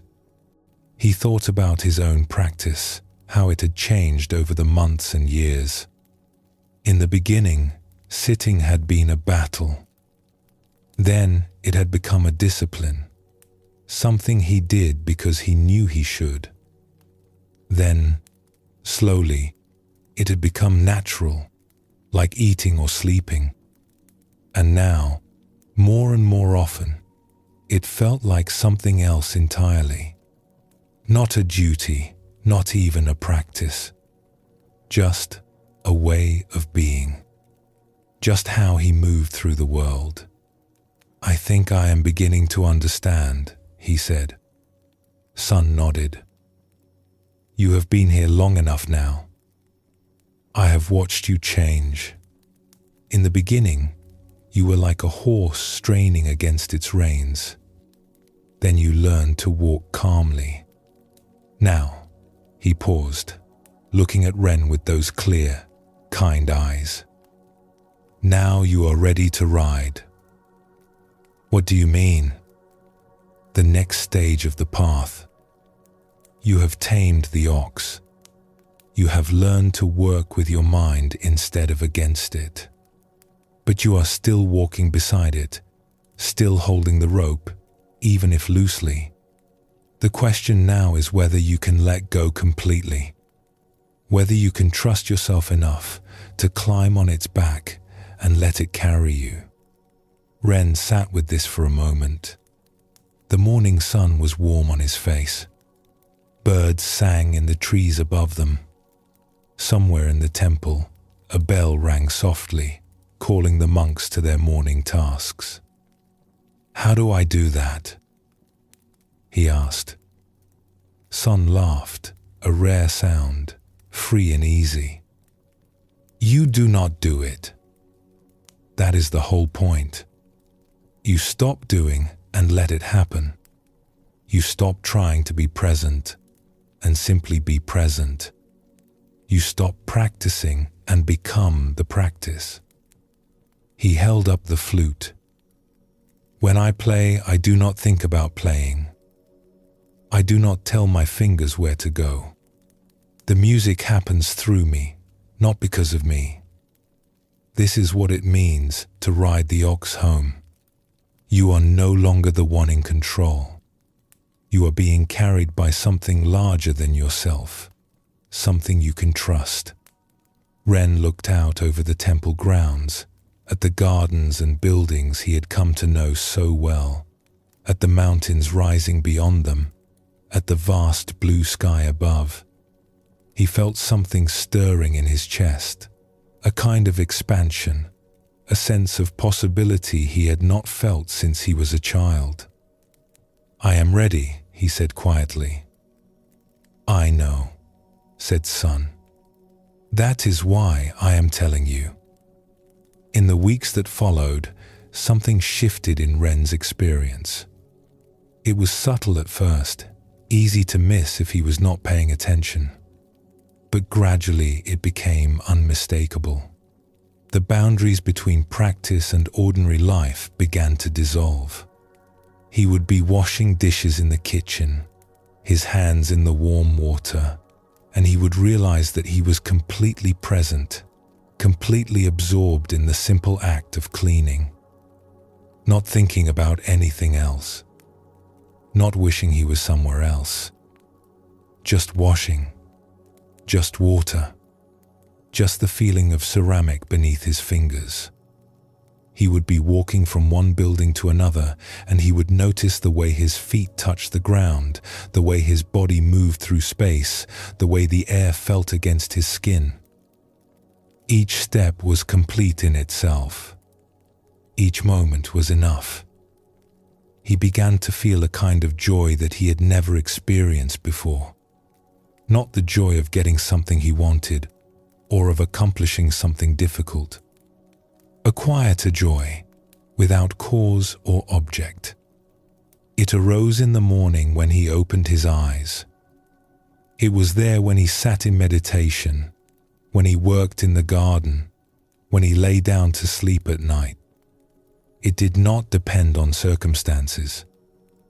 It was simply there, like the sky, like the ground beneath his feet. One evening, Ren found an old bamboo flute in a storage room while looking for gardening tools.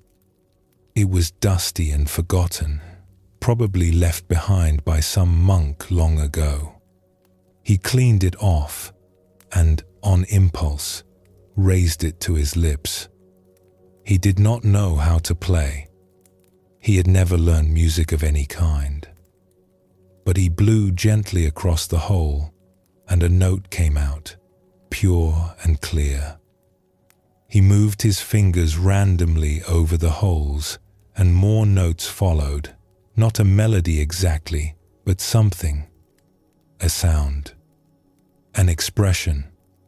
He laughed at himself, at the strange squeaks and warbles he was producing. But he kept playing.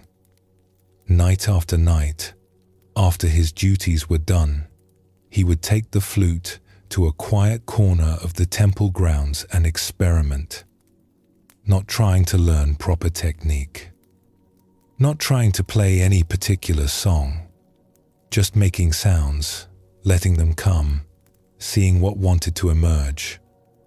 Slowly, very slowly, the sounds began to organize themselves. Simple melodies arose, unpracticed and imperfect, but genuine. Music that came from somewhere he could not name. One night, Master Sun found him playing by the pond, the water reflecting the stars, the fish long since gone to sleep beneath the surface. The old monk listened in silence until Ren noticed him and stopped, embarrassed. "Do not stop on my account," Sun said. "It was good. Rough, but good. The roughness will smooth itself in time. What matters is that the music is real. It comes from here." He touched his chest. "Not from here." He touched his head. "I do not know what I am doing," Ren admitted. "That is the best way to do anything," Sun said. "When you do not know what you are doing, you cannot do it wrong. You can only do it honestly." He sat down beside Ren on the grass. For a while, neither of them spoke. They just sat together in the darkness, listening to the sounds of the night, the insects and frogs, the soft wind in the pines. "You will leave soon," Sun said finally. It was not a question. Ren was surprised, then realized he was not surprised at all. He had known it for some time, without admitting it to himself. He had come to the temple searching for something, and he had found it. Not an answer exactly, but something better. A way of being. A peace that did not depend on circumstances. He had learned what he needed to learn. Now it was time to take it back into the world. "Yes," he said. "I think so. Not today, but soon." "Good," Sun said. "The temple is not meant to be a hiding place. It is a training ground. We learn here so we can live out there." He gestured toward the darkness beyond the temple walls, toward the mountains, the valleys, the world of ordinary life that Ren had left behind 2 years ago. "I am afraid," Ren said. "Not of leaving, of forgetting, of losing what I have found." Sun shook his head slowly. "You cannot lose it. It is not something you have. It is something you are. Wherever you go, it goes with you. Whatever you do, it does it through you. The ox knows the way home now. You do not have to guide it. You just have to trust it." Ren looked up at the stars, scattered across the darkness like seeds waiting to grow. He thought about his mother, alone in the village, growing older. He thought about the farm, the fields his father had worked, the land that held his family's history.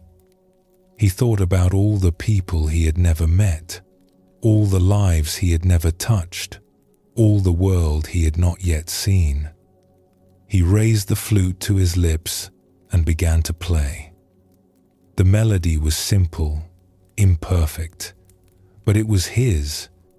It rose into the night sky like a promise, like a prayer, like a song for everyone who was searching for the way home. The sixth stage reminds us that awakening is not meant to be kept in a temple or a meditation hall. It is meant to be lived. The whole point of practice is to transform how we move through the world, how we relate to ourselves and others, how we meet each moment of this brief and precious life. When we ride the ox home, we are bringing everything we have learned back into ordinary life. The stillness we found in sitting, we bring to our conversations. The patience we developed in practice, we bring to our difficulties. The joy that arose from presence, we bring to our work, our relationships, our simple daily tasks. This is not always easy. The world outside the temple is noisy and demanding. There are pressures and distractions that we did not face in the sheltered environment of practice. But the ox knows the way. If we have done the work of the earlier stages, if we have truly tamed our mind and befriended our true nature, then we can trust it to carry us through whatever arises. There is a teaching in Zen about the difference between a practitioner and a master. The practitioner has to try to be present. The master is simply present. The practitioner has to remind themselves to be compassionate. The master is simply compassionate. The shift from trying to being is what happens in the sixth stage. We stop playing the role of an awakened person and simply become one. This does not mean we are finished. There are still stages ahead, deeper recognitions, more complete surrenders, but something fundamental has changed. We are no longer seeking. We are no longer struggling. We are riding home on the back of our own true nature, playing the song of our own awakened heart, trusting the path to unfold beneath us. If you have reached this stage, take a moment to appreciate what has happened. You have traveled far. You have faced your own wild mind and made peace with it. You have found a joy that does not depend on circumstances. You have discovered that home is not somewhere you go, but something you are. Pause for a moment before we continue together into the deeper stages of this endless, beautiful path.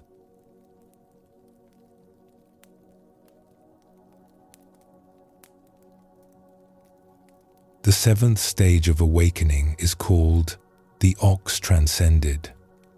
In the traditional picture, something has changed dramatically. The ox is gone. We see only the seeker, sitting peacefully outside a small hut, gazing at the moon. The rope that once bound them to the ox has been set aside. The struggle is over. The journey home is complete. But wait, if the ox represents our true nature, how can it disappear? If we have spent all this time searching for it, catching it, taming it, riding it home, why would we now let it go? This is one of the deepest teachings of the Zen path. The ox was never separate from us. It was a way of pointing to something that cannot be pointed to directly. We needed the image of the ox to give us something to seek, something to catch, something to ride. But now we have arrived home, and we see the truth. There was never an ox apart from ourselves. There was never a true nature separate from who we are. The seeker and the sought were always one. The Buddha taught that all beings possess Buddha nature. This nature is not something we develop or achieve. It is what we already are, beneath all our confusion and grasping. The entire path of awakening is really a path of uncovering, of removing the layers of delusion that hide our original face. And when those layers are finally removed, we discover that there is nothing to attain because we already have everything we need. We already are everything we were seeking. This is a difficult teaching to understand with the mind. The mind wants to grasp something, to hold onto an achievement, to say, I have found it. I have arrived. But the seventh stage asks us to let go of even this. It asks us to release our attachment to the ox itself. to the very idea of enlightenment as something we possess. There is a famous Zen story about a monk who practiced diligently for many years. One day, he went to his teacher and announced that he had finally attained enlightenment. The teacher looked at him calmly and said, "Good. Now throw it away." The monk was shocked. Why would he throw away what he had worked so hard to achieve? But the teacher knew something the monk had not yet understood. As long as we hold on to enlightenment as a possession, as long as we think of ourselves as enlightened people, we are still caught in delusion. True freedom means letting go of everything, even our spiritual achievements. This is what happens in the 7th stage. We set down the rope. We stop thinking of ourselves as someone who has tamed the ox. We stop identifying with the role of spiritual seeker or practitioner. All of these identities, as useful as they were on the path, are now seen as just more layers to be released. What remains when everything is released? Just this. Just here. Just the person sitting outside the hut, watching the moon rise, needing nothing, seeking nothing, complete. The Buddha spoke of this as the end of clinging. He identified clinging as the root cause of suffering, not just clinging to pleasures and possessions, but clinging to views, to practices, to the sense of self. Even clinging to the Dharma, to the teachings themselves, must eventually be released. The teachings are like a finger pointing at the moon. Once we have seen the moon, we no longer need to stare at the finger. In this stage, we come to understand that the practices that brought us here were skillful means, useful tools for a particular purpose. Sitting meditation, mindfulness, working with a teacher, all of these were necessary. They were the raft that carried us across the river. But now we have reached the other shore, and we can set the raft down. We do not need to carry it with us anymore. This does not mean we stop practicing. Many people in the 7th stage continue to sit, continue to study, continue to engage with the Dharma.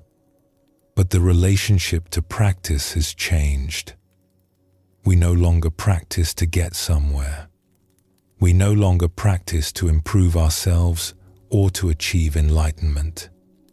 We practice because practice is simply what we do. It is our natural expression, like breathing, like sleeping, like the moon rising over the mountains. The image of the moon is significant in Zen. The moon represents our true nature, always present, always luminous, even when hidden by clouds. We do not create the moon. We do not achieve it. We simply see it, clear and bright, shining in the empty sky. In the 7th stage, we sit beneath the moon and recognize it as our own original face. The face we had before our parents were born, before the world came into being. The face that was never separate from anything, that includes everything, that is both empty and full. Zen master Huang Po taught that the Buddha mind is not different from the ordinary mind. There is no special enlightened state that is separate from our everyday experience. When we let go of the ox, we discover that ordinary life is the path. Washing dishes is the path. Walking down the street is the path. Talking with a friend, eating a meal, watching the sunset, all of it is the path. There is nowhere to go and nothing to attain because we are already here, already home, already complete. This realization brings a profound peace. Not the peace of having achieved something, but the peace of no longer needing to achieve anything. Not the peace of having found the ox, but the peace of knowing there was never any ox to find. The struggle is over, not because we have won, but because we have seen through the illusion that there was ever a battle. Ren left the Temple of Still Water on a morning in early autumn, when the first cool winds were beginning to blow down from the mountains. He had said his goodbyes the night before. Master Sun had given him a small bundle of rice and vegetables for the journey, along with the old bamboo flute he had found in the storage room. "It has found its player," Sun had said. "Take it with you." They had bowed to each other in the dim light of the meditation hall, teacher and student, two people who had walked a path together and now would walk apart. Ren did not feel sad as he descended the mountain path. He did not feel happy either. He felt clear, like the sky after a storm has passed, like water that has settled and become still. The temple had been his home for 2 years, but he understood now that home was not a place. Home was something he carried within him, something that could not be left behind. The path down was easier than the path up had been. He remembered climbing this same trail 2 years ago, exhausted and confused, searching for something he could not name. He had been so lost then, so hungry for answers. Now he walked with ease, his feet finding the stones and roots without effort, his body moving through the forest like it belonged there. He reached the village of stone bridges by midday and stopped at the same inn where he had stayed on his way up. The innkeeper recognized him and smiled broadly. "The young seeker returns," the man said, wiping his hands on his apron. "You look different. More settled. Less like a man running from something. Did you find what you were looking for up there in the mountains?" Ren considered the question. It was not easy to answer.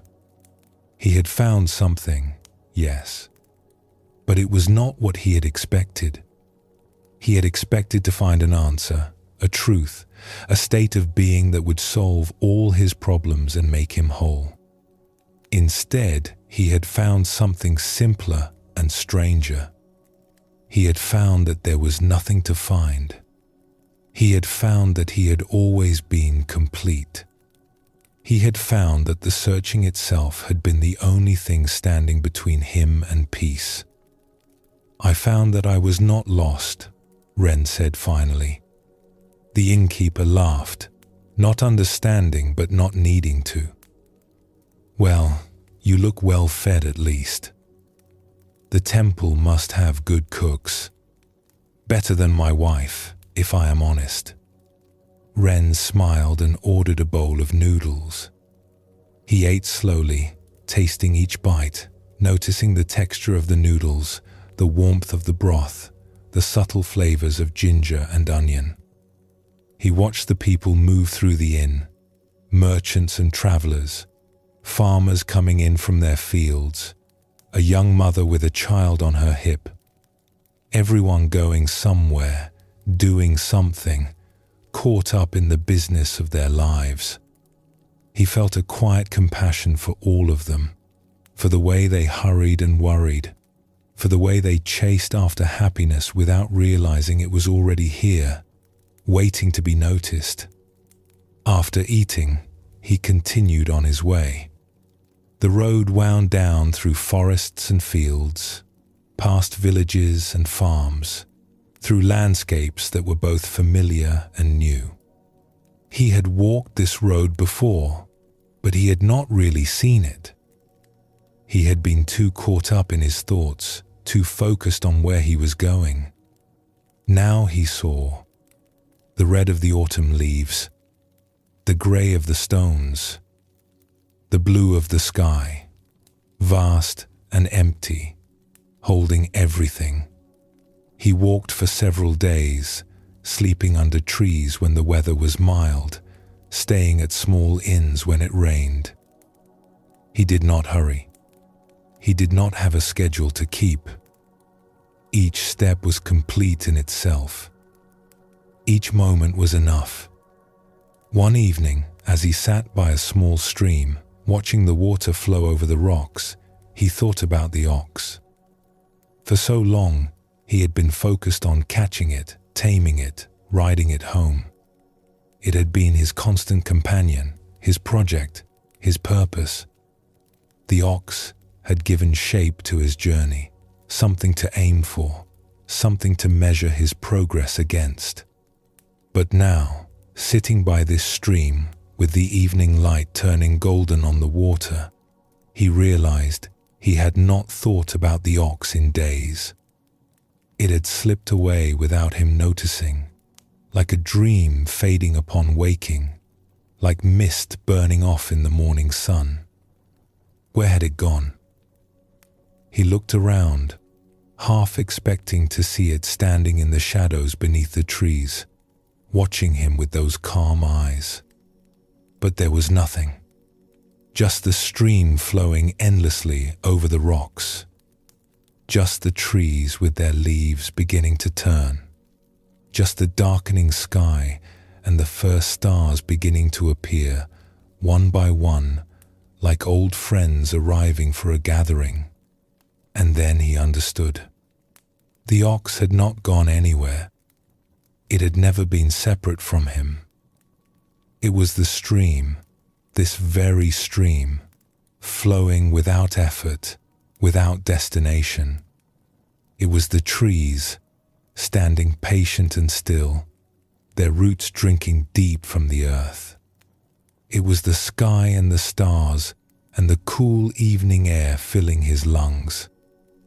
It was his own breath, rising and falling without his having to do anything.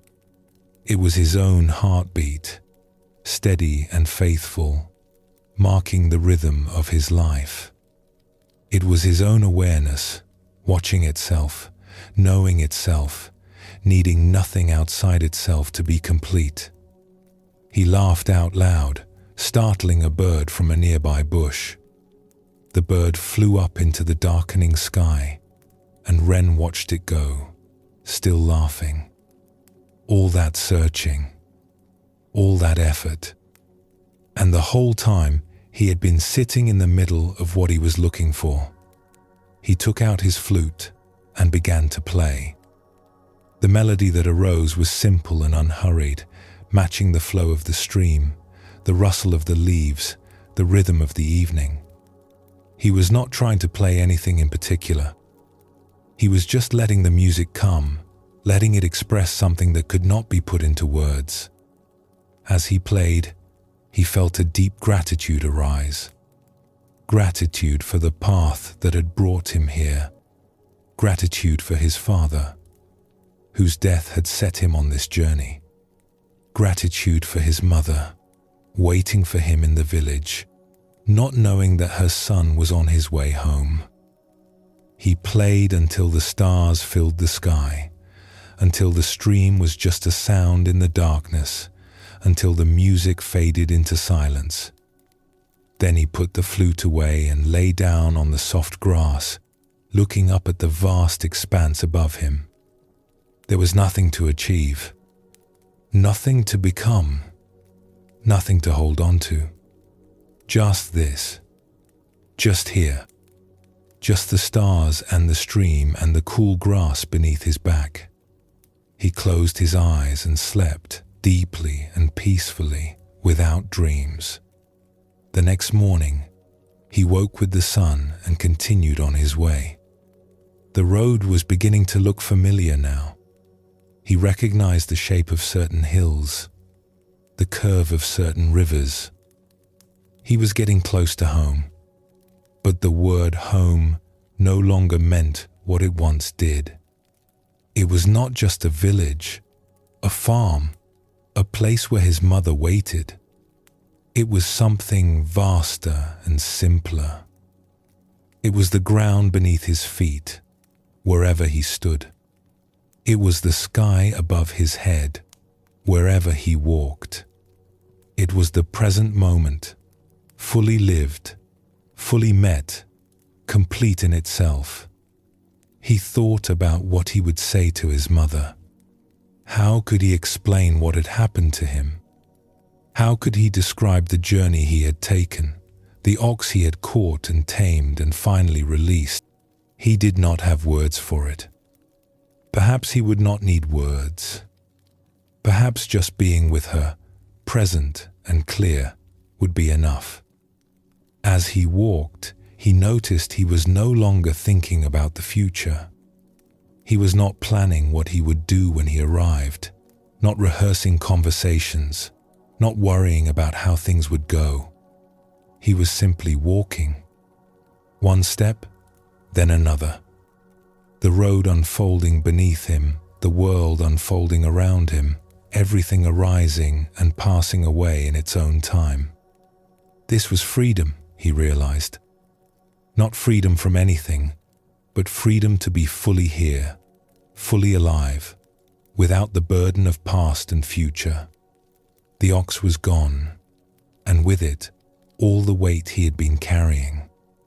All the seeking, all the striving, all the desperate need to become something other than what he was. He was just Ren, just a man walking down a road in autumn, carrying a small bundle and a bamboo flute, going home to see his mother. Nothing special, nothing extraordinary. And yet, somehow, that was the most extraordinary thing of all. The seventh stage brings us to a place that cannot be described, only lived. We have followed the path through all its twists and turns, through struggle and surrender, through effort and ease. And now we arrive at something that was never separate from where we started. The journey, we discover, was always a journey home to ourselves. The Buddha, in his final teaching before passing away, told his students to be a lamp unto themselves, not to rely on external authorities, not to cling to doctrines or teachers, or even to his own words, but to trust their own direct experience of reality. This is what the seventh stage asks of us.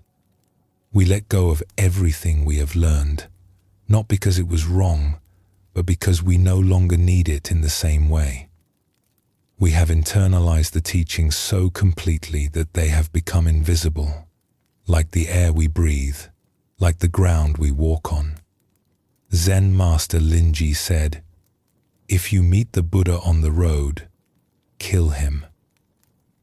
This shocking statement points to the same truth. As long as we are looking for the Buddha outside ourselves, as long as we think enlightenment is something possessed by special people in special places, we are missing the point. The Buddha is not someone to meet. The Buddha is what we are when we stop pretending to be something else. The ox is not something to catch. The ox is what has always been here, hiding in plain sight, waiting for us to stop searching long enough to see it. There is a teaching in the Prajnaparamita Sutras that says, "Form is emptiness and emptiness is form." For a long time on the path, we learn to see through form, to recognize that things are not as solid and separate as they appear. But in this stage, we complete the circle. We see that emptiness is not somewhere else, not a special state apart from ordinary life. Emptiness is right here, in this cup of tea, in this conversation, in this breath. The sacred is not separate from the ordinary. It is the ordinary seen clearly. In this stage, we discover a peace that does not depend on anything. Not on our practice, not on our understanding, not on our circumstances. It is the peace of simply being, without conditions, without requirements. We sit outside our hut and watch the moon rise over the mountains, and we need nothing more. The moon is enough. The sky is enough. This moment, just as it is, with all its imperfections and uncertainties, is enough. This is not the end of the path. There are still stages ahead, still deeper realizations, still ways in which life will continue to unfold and teach us. But something fundamental has been resolved. The great search is over. Not because we found what we were looking for, but because we found that we were never really lost. We were always home. We just did not know it. Rest here for a moment. Feel what it is like to need nothing. Feel what it is like to be complete, just as you are, in this moment, with things exactly as they are. There is nothing you need to fix, nothing you need to achieve, nothing you need to become. You are already what you have always been seeking. The ox is gone, and everything remains. Pause for a moment before we continue together.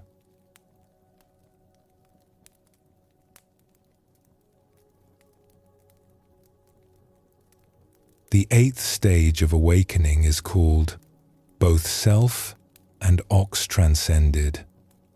In the traditional picture, there is nothing to see. Just an empty circle. No ox, no seeker, no hut, no moon. The image that has guided us through 7 stages of the path has finally dissolved into pure emptiness. This is the most radical stage of awakening. In the 7th stage, the ox disappeared, and we discovered that it had never been separate from us. But there was still someone there to make this discovery.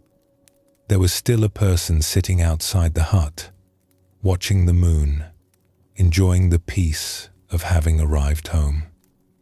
Now, even this disappears. The one who transcended the ox is also transcended. The seeker and the sought both dissolve into something that cannot be pictured or named. In Buddhism, this is called sunyata, often translated as emptiness. But emptiness does not mean nothingness. It does not mean that things do not exist or that life is meaningless. Rather, it points to the true nature of all things, which is that they have no fixed, separate, independent existence. Everything arises in dependence on everything else. Nothing stands alone. When we look deeply into any phenomenon, we find that it is empty of a separate self, empty of boundaries, empty of the solidity we usually attribute to it. This is not a loss. It is the discovery of something far more wondrous than solidity could ever be.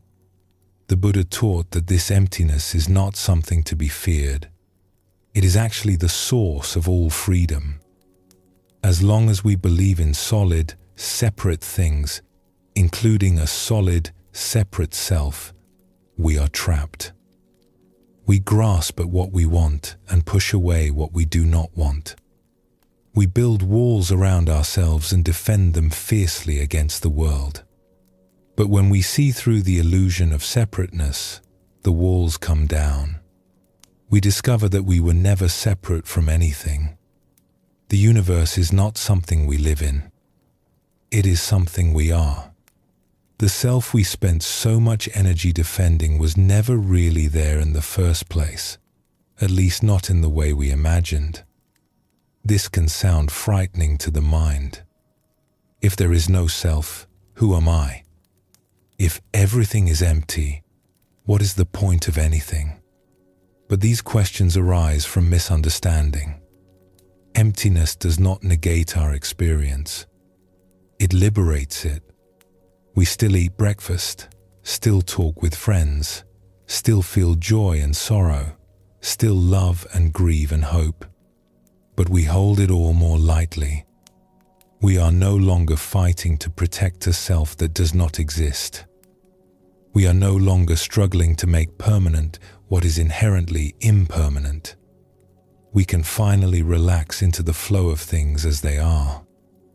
The great Buddhist philosopher Nagarjuna dedicated his life to exploring the nature of emptiness. He showed that emptiness itself is empty. We cannot make a thing out of it, cannot cling to it, cannot use it as a new foundation for the self. Even the concept of emptiness must be released. This is what the 8th stage points to. Not just the emptiness of the ox, not just the emptiness of the seeker, but the emptiness of emptiness itself. Zen expresses this through the image of the empty circle, called an enso in Japanese. The enso is one of the most profound symbols in Zen art. It is usually drawn with a single brushstroke, in one continuous movement, expressing the totality of existence in the simplest possible form. The circle has no beginning and no end. It includes everything and excludes nothing. It is both perfectly full and perfectly empty. When we look at the enso, we might be tempted to see it as a picture of nothing, but that would be a mistake. The empty circle is not nothing. It is the ground from which everything arises. It is the silence from which all sounds emerge. It is the space that allows all forms to exist. Without emptiness, there could be no fullness. Without the empty circle, there could be no ox, no seeker, no path, no awakening. The Buddha pointed to this when he taught about dependent origination. Nothing exists independently. Everything arises in relationship to everything else. A flower exists because of the sun, the rain, the soil, the seed, the gardener, and countless other conditions. Take away any of these, and there is no flower. The flower is empty of a separate self because it is made entirely of non-flower elements. And yet the flower is undeniably here, beautiful and fragrant, expressing the whole universe in its brief blooming. We are like that flower. We think we are separate selves, bounded by our skin, distinct from everything around us. But when we look closely, we cannot find where we end and the world begins. We are made of our parents, our food, our air, our experiences, our relationships, our thoughts and feelings that arise from conditions we did not create. We are empty of a separate self, and yet we are undeniably here, alive and aware, expressing the whole universe in our brief appearing. In the 8th stage, this truth is not just understood intellectually, it is realized directly, in the bones and the breath and the blood. The sense of being a separate self dissolves, not into nothing, but into everything. We do not disappear. We expand. The boundaries that seemed so solid become transparent, and we discover that we have always been the whole of it, the empty circle that includes all things. This is not a state that can be maintained by effort. It is not an achievement to be proud of. It arises when everything else falls away, when we stop trying to be someone or something, when we finally let go completely. And when it arises, there is no one there to notice it. There is only the arising itself, the pure happening of this moment, without a witness, without a center, without a self to claim it. Ren came home on an afternoon in late autumn. The village looked the same as it always had. The same houses with their thatched roofs, the same narrow lanes between the fields, the same mountains rising in the distance. Children played in the dust near the well. An old man sat on a bench outside his door, watching the world go by. Smoke rose from cooking fires, carrying the smell of rice and vegetables. And yet everything was different. Not the village, but the one seeing it.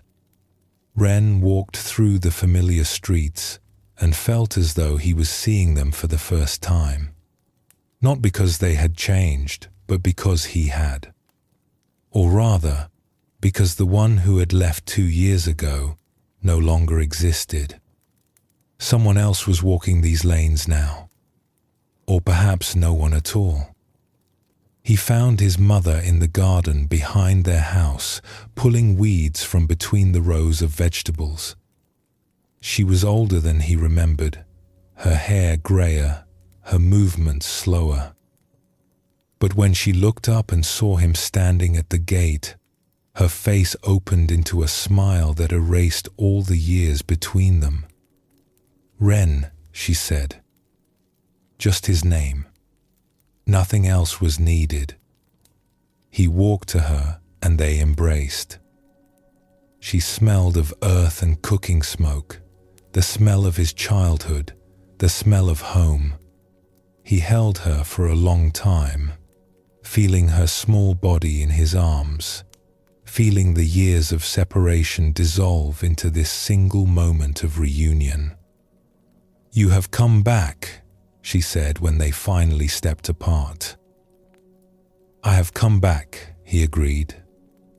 She looked at him closely, the way she used to look at him when he was a boy and had done something she did not quite understand. "You are different," she said. "Something has changed in you. I can see it in your eyes." Ren did not know what to say. How could he explain what had happened? How could he put into words the journey he had taken, the ox he had sought and found and lost, the self that had dissolved somewhere on the road between the temple and here? "I went looking for something," he said finally.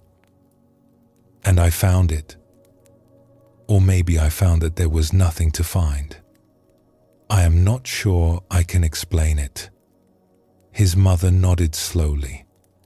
She did not ask for more explanation.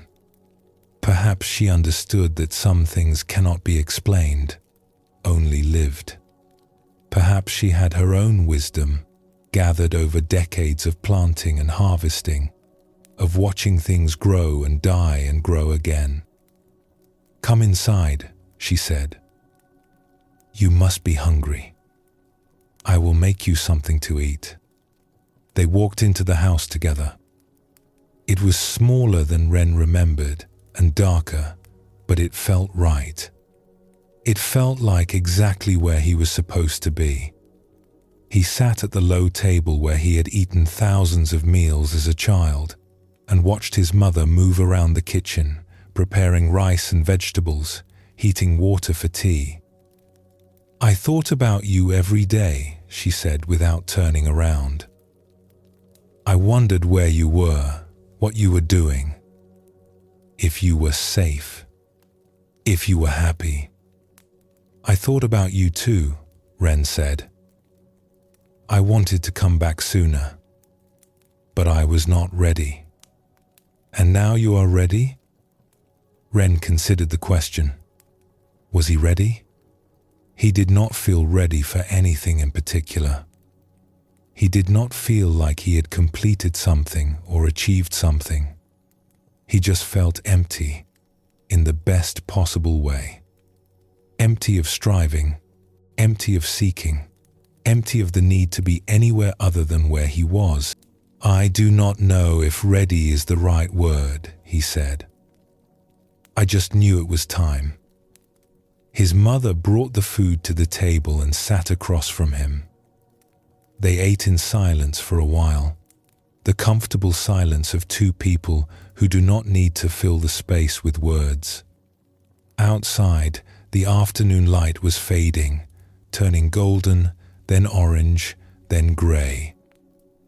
"Your father would be proud of you," she said eventually. Ren felt something move in his chest, a wave of emotion that rose and fell like breath. His father. He had not thought about him directly in a long time, but he realized now that his father had been with him the whole journey. The walking stick he still carried, the grief that had set him on the path, the love that had never disappeared, only transformed. "I miss him," Ren said. "I miss him too. Every day. Every morning when I wake up and reach across the bed and he is not there. Every evening when I cook dinner for one instead of two." His mother's eyes were bright with tears, but she was smiling through them, a smile that held both sorrow and something else, something like peace. "But he is not gone. Not really. I see him in the fields he worked, in the way the rows are still straight because he taught me how to plant them, in the tools he used, worn smooth by his hands. In you, when you walk a certain way or laugh at something unexpected. He is still here, just not in the way he used to be." Ren understood what she meant. Not as a concept or a comforting thought, but as a living truth he could feel in his body. His father was empty of a separate self, just like everything else. He had never been a solid, bounded thing that could simply disappear. He was a process, a pattern, a way that the universe had expressed itself for a time. And that expression continued, rippling outward like waves from a stone dropped in still water, in the land he had tended, in the son he had raised, in the memories that lived on in those who loved him, in ways that could never be fully traced or known. "Nothing really disappears," Ren said quietly. "It just changes form." His mother looked at him with something like wonder. "That is what I believe too," she said. "I did not know you had learned such things in the mountains." After dinner, Ren walked outside and stood in the garden where his mother had been working. The stars were coming out, the same stars he had watched from the temple, from the roadside, from 1,000 different places on his journey. The same stars his father had looked up at, and his father's father, and all the ancestors stretching back into the darkness of time. He thought about the empty circle, the image that represented this stage of the path. No ox, no seeker, no self. Just this. Just the stars and the garden and the cool evening air. Just the awareness that was not his awareness, because there was no him to possess it. Just the universe looking at itself through these eyes, marveling at its own existence, astonished at its own beauty. He did not feel special. He did not feel enlightened. He did not feel like someone who had achieved something remarkable. Those feelings would have required a someone to feel them, and that someone had grown very quiet, very transparent, almost invisible. He just felt empty, wonderfully, peacefully, completely empty. And in that emptiness, everything was present. His mother in the house behind him, washing the dishes from their dinner. His father in the soil beneath his feet, in the vegetables they had eaten, in the love that continued to flow between mother and son. The temple in the mountains, the monks sitting in meditation as the night deepened. Master-son, probably watching these same stars rise over the pine trees.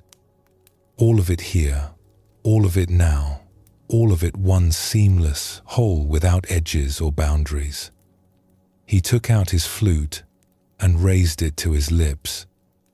But he did not play. He just held it there, feeling the smooth bamboo against his fingers, feeling the night air on his face, feeling the emptiness that was not empty at all. There was nothing to express, nothing to add to this moment. It was already complete. He lowered the flute and simply stood there, breathing, being, disappearing into the vast silence that held everything. The eighth stage is sometimes called the Great Death in Zen. It is the death of the self, the final letting go of the illusion that we are separate beings moving through a separate world. This death is not sad or frightening when it is actually experienced. It is a relief, like setting down a heavy weight we did not know we were carrying. It is the laying down of a burden we have carried our whole lives without knowing we were carrying it. The Buddha taught that clinging to a sense of self is the root of all suffering. We spend our lives defending this self, promoting it, comparing it to others, worrying about its fate. We lie awake at night wondering if we are good enough, successful enough, loved enough. We fight to protect our reputation, our possessions, our sense of being someone special. And all this effort is based on a misunderstanding. The self we are defending does not exist in the way we think it does. It is a story we tell ourselves, a collection of memories and habits and beliefs that we mistake for a solid, continuous thing. When this is seen clearly, not just understood but seen with the whole of one's being, the self becomes transparent. We can still function in the world. We still have a name, a history, a personality. People still recognize us on the street and call us by our names. But we no longer take it so seriously. We no longer believe it is the whole truth of who we are. We have seen the empty circle, and we know that we are that emptiness, expressing itself temporarily as this particular form, this brief dance of atoms and awareness. This is not a state to achieve or a place to arrive. It is the ground that was always beneath our feet, the sky that was always above our heads. We recognize that we have always been empty, and that this emptiness is the source of everything, the womb of the universe, the mother of all forms.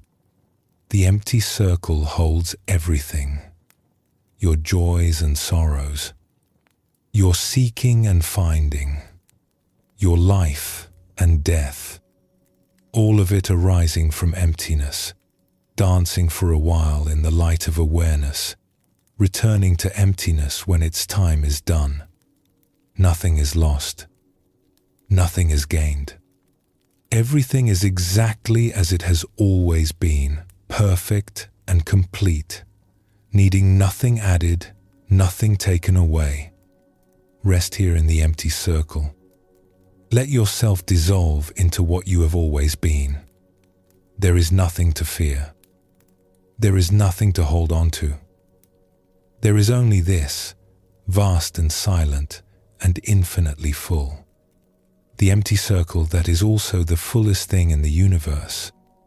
Pause for a moment before we continue together into the final stages of this pathless path.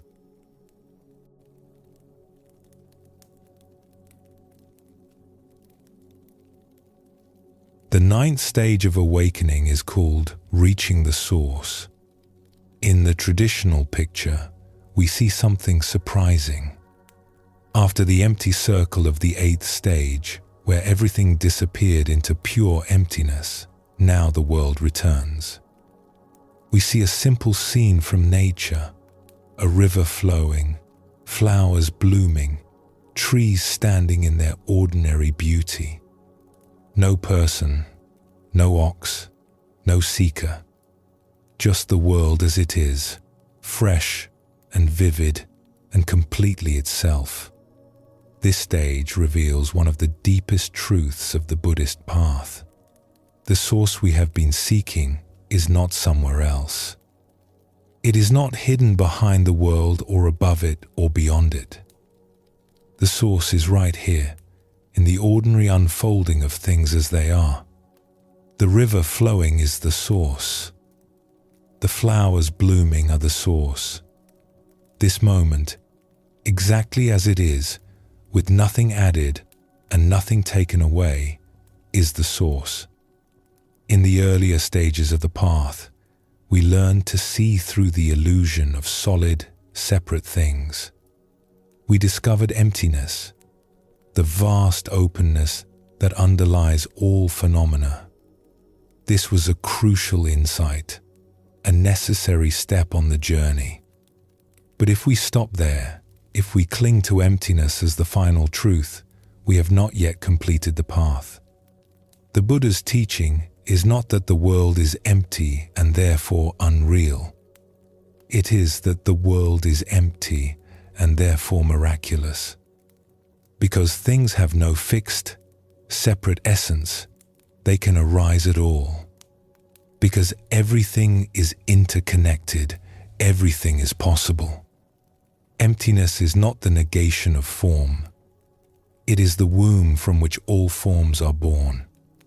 The great Buddhist text, called the Heart Sutra, puts it simply: form is emptiness, and emptiness is form. In the 8th stage, we realized the first part of this teaching. We saw that form is emptiness, that all things are without inherent existence, that even the self we took to be so solid is transparent and groundless. This was the great death, the dissolution of the seeker into the vast empty circle. But now, in the 9th stage, we realize the second part. Emptiness is form. The void is not void. It is full, overflowing, bursting with life. The source we sought is pouring itself out in every direction, becoming rivers and mountains and clouds and people, becoming this very moment in all its ordinary wonder. There is a famous Zen saying about the stages of practice. Before I studied Zen, mountains were mountains and rivers were rivers. While I was studying Zen, mountains were no longer mountains and rivers were no longer rivers. But after I had studied Zen for many years, mountains were once again mountains and rivers were once again rivers. This saying captures the journey we have been on. In the beginning, we took the world at face value. Mountains were just mountains, solid and obvious. Then we began to see through them. We discovered their emptiness, their lack of inherent existence. Mountains became strange, transparent, almost dreamlike. But now, having passed through emptiness, we return to the ordinary. Mountains are mountains again. But this is not the same as the beginning. Now we see them with new eyes. We see them as the expression of the source, as emptiness taking form, as the sacred showing up as the ordinary. The Zen master, who spoke those words about mountains and rivers, was pointing to something that cannot quite be put into language. The third seeing is not the same as the first seeing, even though they look identical from the outside. The first seeing was naive, unconscious, taking things for granted. The third seeing is awake. It knows that mountains are empty, and precisely because of this, it can appreciate them fully. It knows that rivers are without inherent existence, and precisely because of this, it can marvel at their flowing. In this stage, we stop seeking altogether. Not because we have given up, but because we have found what we were looking for. Or rather, we have discovered that what we were looking for was never lost. It was here all along, hiding in plain sight, showing itself in every breath, every bird song, every falling leaf. We were searching for the source while standing in the middle of it. We were asking where home is while sitting in our own living room. The Buddha, after his enlightenment, was asked what he had attained. He replied that he had attained nothing at all. This seems like a strange answer from someone who had just achieved the highest goal of the spiritual path. But it is the truest answer he could give. There is nothing to attain because the source is already here. There is nothing to become because we already are what we seek.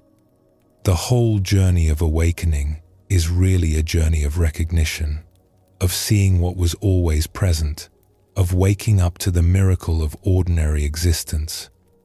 This is why the 9th stage shows us a scene from nature rather than a spiritual symbol or a meditating figure. The river does not need to practice meditation.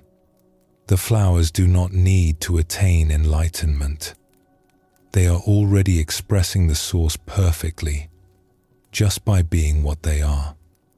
They do not question their existence or wonder if they are doing it right. They simply flow, simply bloom, simply are. And so are we, if we could only see it. Our very confusion is the source.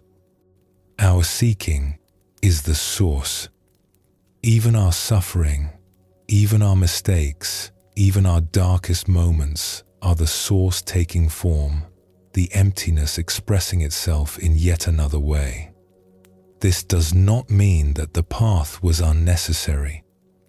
We needed to make the journey. We needed to search and struggle and surrender. We needed to catch the ox and tame it and ride it home and let it go. Without the journey, we would not have the eyes to see what was here all along. A person who has never left home does not know what home means. A person who has never been lost cannot understand the joy of being found. The journey gives us the capacity to appreciate what was always present. The poet T.S. Eliot wrote that the end of all our exploring will be to arrive where we started and know the place for the first time. This is what happens in the 9th stage. We arrive where we started. We see the ordinary world we have always lived in, the same world we tried so hard to escape or transcend. But now we know it. Now we recognize it as the source itself, endlessly expressing itself, endlessly offering itself, endlessly being born in each moment. There is a story about a Zen master who was asked what he did before enlightenment. He said, "I chopped wood and carried water." "And what do you do after enlightenment?" "I chop wood and carry water." The student was confused. "Then what is the difference?" The master smiled. "Before enlightenment, I chopped wood while thinking about something else. After enlightenment, I just chop wood. This is the simplicity of the 9th stage. We are no longer somewhere else in our minds. We are no longer waiting for life to begin or hoping for something better to arrive. We are here, fully here, and we discover that here is exactly where we always wanted to be.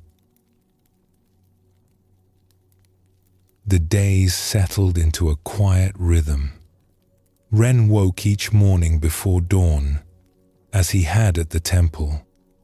He would sit in the small room that had been his as a child, watching the darkness slowly give way to grey, then to the soft colors of sunrise. He did not call it meditation anymore. He did not call it anything. He just sat, breathing, being present to whatever arose. Then he would go outside and work. There was much to do. The farm had suffered during the years of his absence. His mother had done her best, but she was not as strong as she once was, and some fields had gone untended. Weeds had grown up between the rows.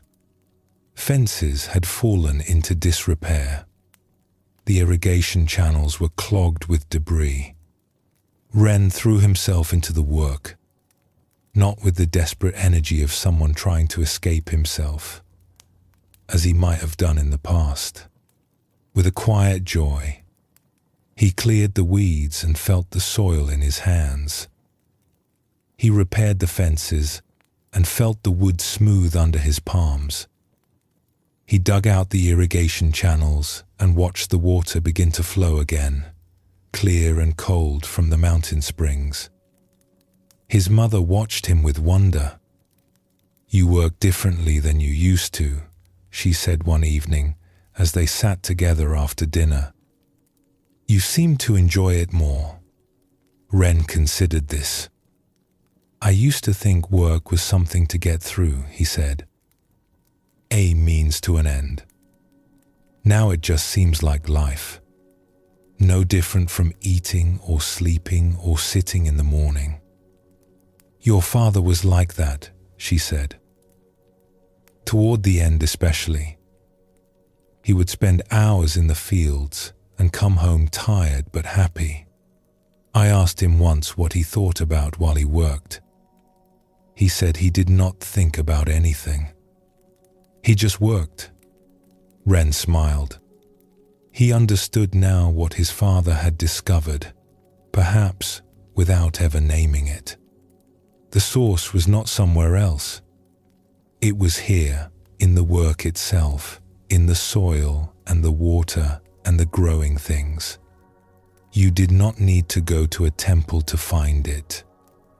You did not need to sit in meditation for hours. You just needed to be present, fully present, to whatever was in front of you. The seasons turned. Autumn gave way to winter, the fields going dormant under blankets of frost. Ren and his mother spent the cold months repairing tools, mending clothes, telling stories by the fire.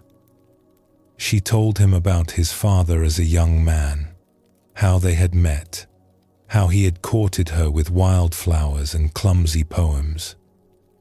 Ren told her about the temple, about Master Sun, about the long hours of sitting and the breakthrough that had finally come. She listened without judgment, without trying to understand everything. "It sounds like you found what you needed," she said simply. "I found that there was nothing to find," Ren said. "Which sounds like a riddle, I know. But it is the truest thing I can say." His mother nodded slowly. "Your father used to say something similar.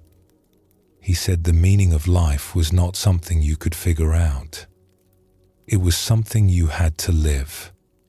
Every day, every moment. That was the meaning. Spring came, and with it the planting season. Ren worked alongside his mother, and sometimes neighbors came to help. Word had spread that the widow's son had returned from the mountains, and people were curious. Some asked him directly what he had learned at the temple. He found it difficult to answer in a way that made sense to them, so he usually just smiled and said he had learned to pay attention. The village had changed in small ways while he was gone. Some elders had passed away, their houses now occupied by their children and grandchildren. Some young people had married and started families, their babies crying in the night, their laughter ringing through the lanes during the day. The old temple at the edge of the village had been repaired, its roof newly thatched, its bell polished until it shone. But the rhythms of life continued, the same rhythms that had shaped this valley for generations beyond counting. Planting in spring, tending in summer, harvesting in autumn, resting in winter.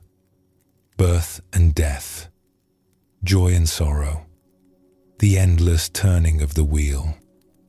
One afternoon, while taking a break from planting, Ren walked to the edge of the fields and looked out at the mountains in the distance.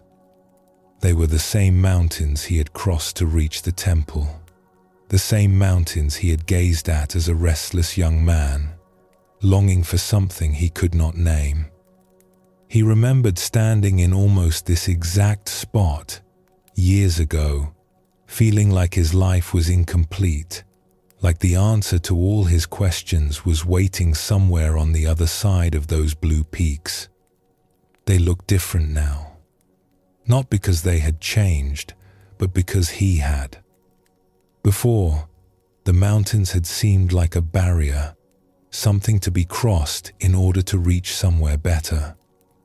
Now they just looked like mountains, beautiful in their own right.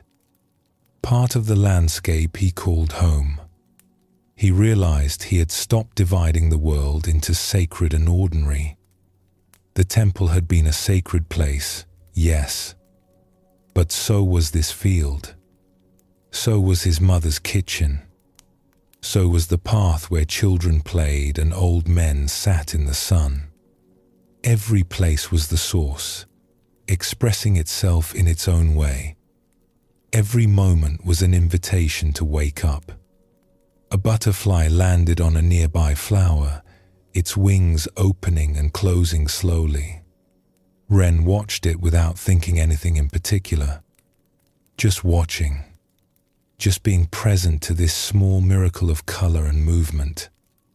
The butterfly flew away, and Ren returned to work. That evening, as the sun set over the mountains, Ren took out his flute and played.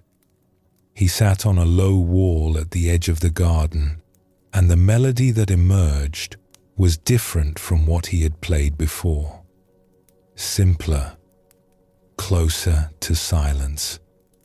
It followed the rhythm of his breath, the rhythm of the fading light, the rhythm of the evening settling over the valley. His mother came out and listened for a while. When he finished, she said nothing. She just stood there, looking at the mountains, looking at the sky, looking at her son who had gone away and come back changed. "The flowers are blooming early this year," she said finally. "Yes," Ren said. "They are beautiful. Your father planted those. The ones by the fence. He said they would come back every spring, long after he was gone." Ren looked at the flowers, red and orange in the fading light. His father's hands had planted them. His father's love had tended them. And here they were, still blooming, still offering their beauty to anyone who cared to notice. "Thank you," Ren said quietly. He was not sure if he was thanking his mother, or his father, or the flowers themselves, or something larger that included all of them. His mother touched his shoulder gently. "Come inside," she said. "Dinner is almost ready." They walked into the house together, leaving the flowers to bloom in the darkness, leaving the mountains to stand in their ancient silence, leaving the source to continue its endless unfolding without any need for witnesses. The ninth stage teaches us that there is nowhere to arrive because we have never left. The source we sought through all our searching and struggling was here from the very beginning. It was here before we started the path, and it is here now that the path has dissolved. It was never hidden. We were simply looking in the wrong direction, searching in distant mountains for what was growing in our own garden. The Buddha taught that nirvana is not somewhere else. It is not a place we go after we die, not a state we achieve after years of practice, not a reward waiting for us at the end of a long and difficult journey. Nirvana is here and now, in the midst of ordinary life, available to anyone who has eyes to see it. The difference between samsara, the world of suffering, and nirvana, the world of peace, is not a difference of place or time. It is a difference of seeing. When we see clearly, this very world is nirvana. When we see through the lens of craving and aversion, this very world is samsara. Nothing changes except our perception. The flowers are the same flowers. The river is the same river. Only the eyes that see them have been transformed. This is a difficult teaching, and it can be easily misunderstood. It does not mean that suffering is not real, or that we should not try to help those who are in pain. It means that the source of peace is not somewhere else, waiting to be found. It is here, in this breath, in this step, in this ordinary moment of being alive.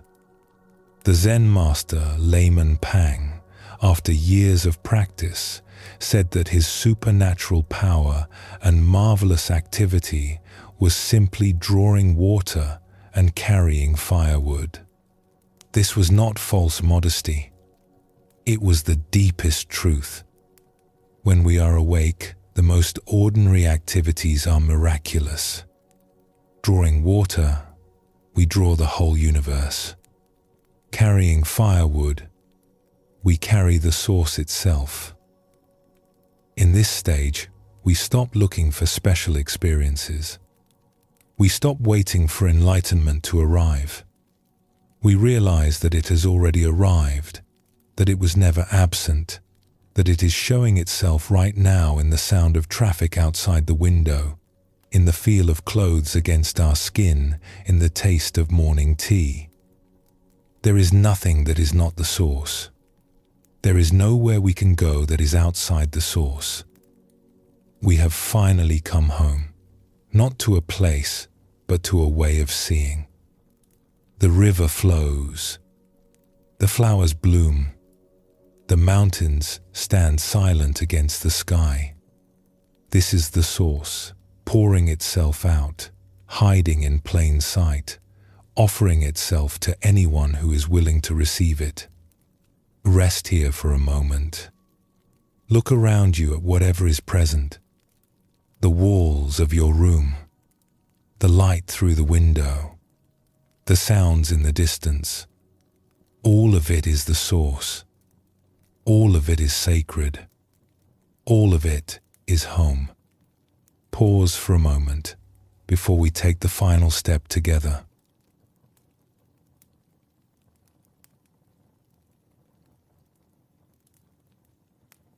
The 10th and final stage of awakening is called return to society. In the traditional picture, we see a figure that might surprise us after all we have been through. It is not a serene monk in robes, not a sage sitting in perfect meditation. It is an ordinary person, perhaps a bit ragged, barefoot and simple, walking into a village with a warm smile. In some versions of the picture, this figure carries a sack over one shoulder, ready to offer gifts to whoever they meet. They are entering the marketplace, mingling with the people of the world. This is how the path of awakening ends. Not in retreat from the world, but in full engagement with it. Not in transcendence above ordinary life, but in complete immersion within it. The seeker who began the journey lost and confused has become someone utterly simple, utterly present, utterly available to whatever life brings. The Buddha himself modeled this return. After his enlightenment under the Bodhi tree, he did not remain in solitary bliss. He got up, walked back into the world, and spent the remaining 45 years of his life teaching, helping, and being with people from all walks of life. Kings and beggars, scholars and farmers, saints and sinners. He met them all with the same open presence. He did not hold himself above anyone. He did not claim special status. He simply offered what he had found to anyone who was ready to receive it. This is the final fruit of awakening. A life lived in service, not from obligation or duty, but from the natural overflow of compassion that arises when the self has become transparent. When we no longer defend and protect a separate self, we naturally turn toward others. Their suffering becomes our concern. Their joy becomes our joy. The boundaries that once divided us from the world have dissolved, and what remains is love, simple and unconditional, flowing wherever it is needed. Zen tradition speaks of this stage through the image of Hote, the laughing Buddha. Hote was not a monk in a monastery. He was a wanderer, a bit eccentric, who roamed from village to village with his sack of gifts, playing with children, laughing with shopkeepers, bringing joy wherever he went. He did not preach or teach in any formal way. His very presence was the teaching. His laughter was the Dharma. People felt lighter just being around him, without knowing why. This is what it means to return to society. We do not return as teachers or gurus, claiming authority and gathering followers. We return as ordinary people, indistinguishable from anyone else, yet somehow carrying a quality of presence that touches those around us. The Zen master's robe becomes work clothes. The meditation hall becomes the kitchen, the marketplace, the street corner. Every encounter becomes an opportunity to offer the gift of attention, of kindness, of being fully present. The Buddha said that an awakened person moves through the world like a lotus flower, which grows in muddy water but remains unstained. This does not mean avoiding the mud. It means being fully in the mud, fully engaged with the messiness and difficulty of human life, yet not being caught by it. We can be with suffering without being overwhelmed. We can face conflict without losing our peace. We can encounter hatred and respond with compassion, not because we are trying to be spiritual, but because compassion has become our natural response. There is a teaching in Zen about the difference between a person on the path and a person who has completed it. The person on the path is still working on themselves, still trying to improve, still efforting towards some goal. The person who has completed the path has nothing left to work on. They are simply themselves, fully and completely, without pretense or agenda. They have become, as the Buddha said, like little children. This comparison to children appears in many wisdom traditions. Children are simple. They do not calculate or strategize. They respond to each moment freshly, without the burden of past and future. They laugh easily and cry easily and move on easily. They are not trying to be anything other than what they are. This simplicity, this naturalness, this freedom from self-consciousness is what we return to in the 10th stage. Not a childishness that avoids responsibility, but a childlikeness that meets life with wonder and openness. Years passed. Ren's mother grew older, and eventually, peacefully, she died. He buried her beside his father, in the small cemetery at the edge of the village where generations of his family rested. He stood by the grave and felt the sorrow move through him like weather, like clouds passing across the sky. He did not resist it. He did not cling to it. He simply let it be what it was, and in time, it softened into something gentler, something that felt more like gratitude than grief. He continued to work the farm, though he needed less now that he was alone. He grew vegetables and shared them with neighbors. He kept the irrigation channels clear so that water flowed to everyone's fields. He mended fences, not just his own, but anyone's that needed mending. He became known in the village as someone you could count on, someone who would show up when help was needed, someone who seemed to have all the time in the world. Children loved him.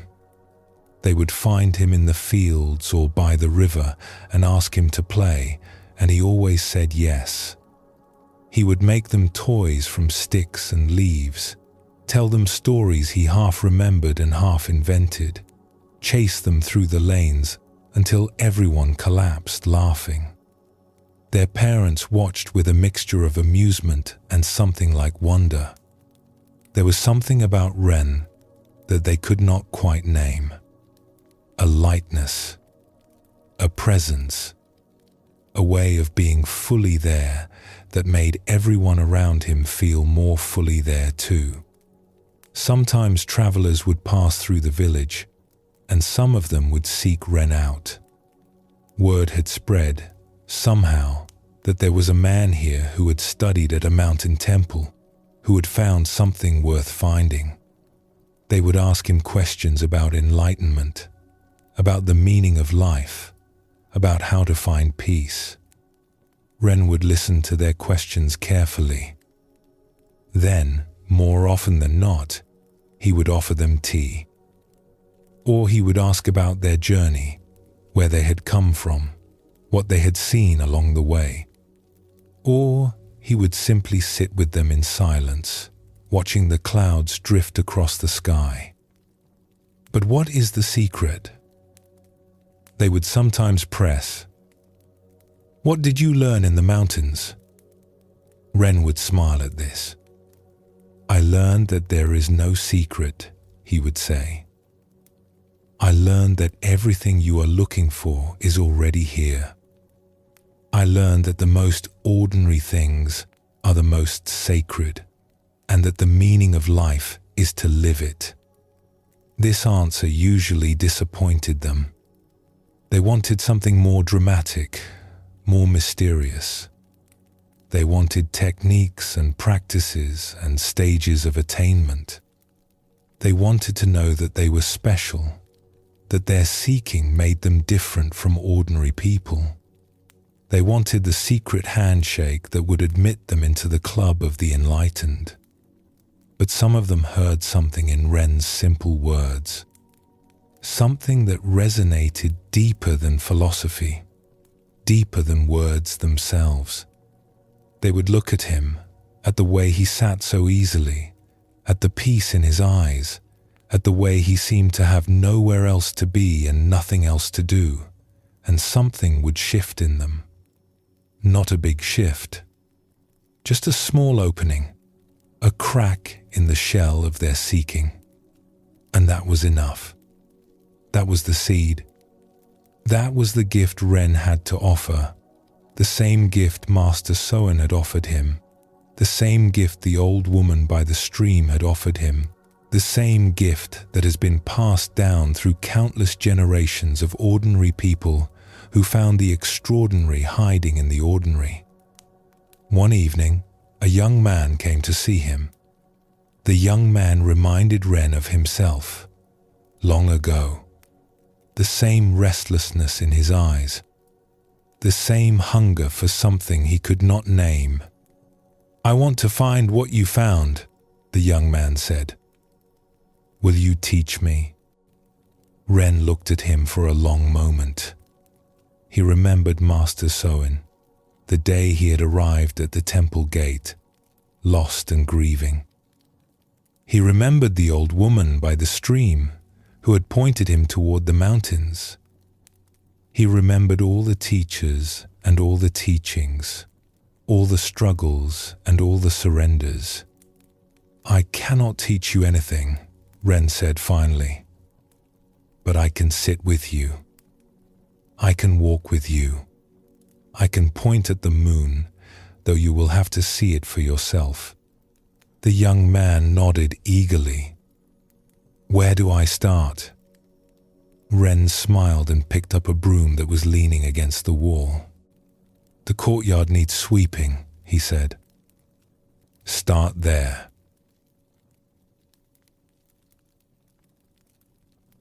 The 10th stage has no ending because it is not a stage at all. It is simply life, lived fully, offered freely. The one who returns to society does not think of themselves as awakened or enlightened. Those words have lost their meaning. There is just this moment, this person in front of them, this task at hand.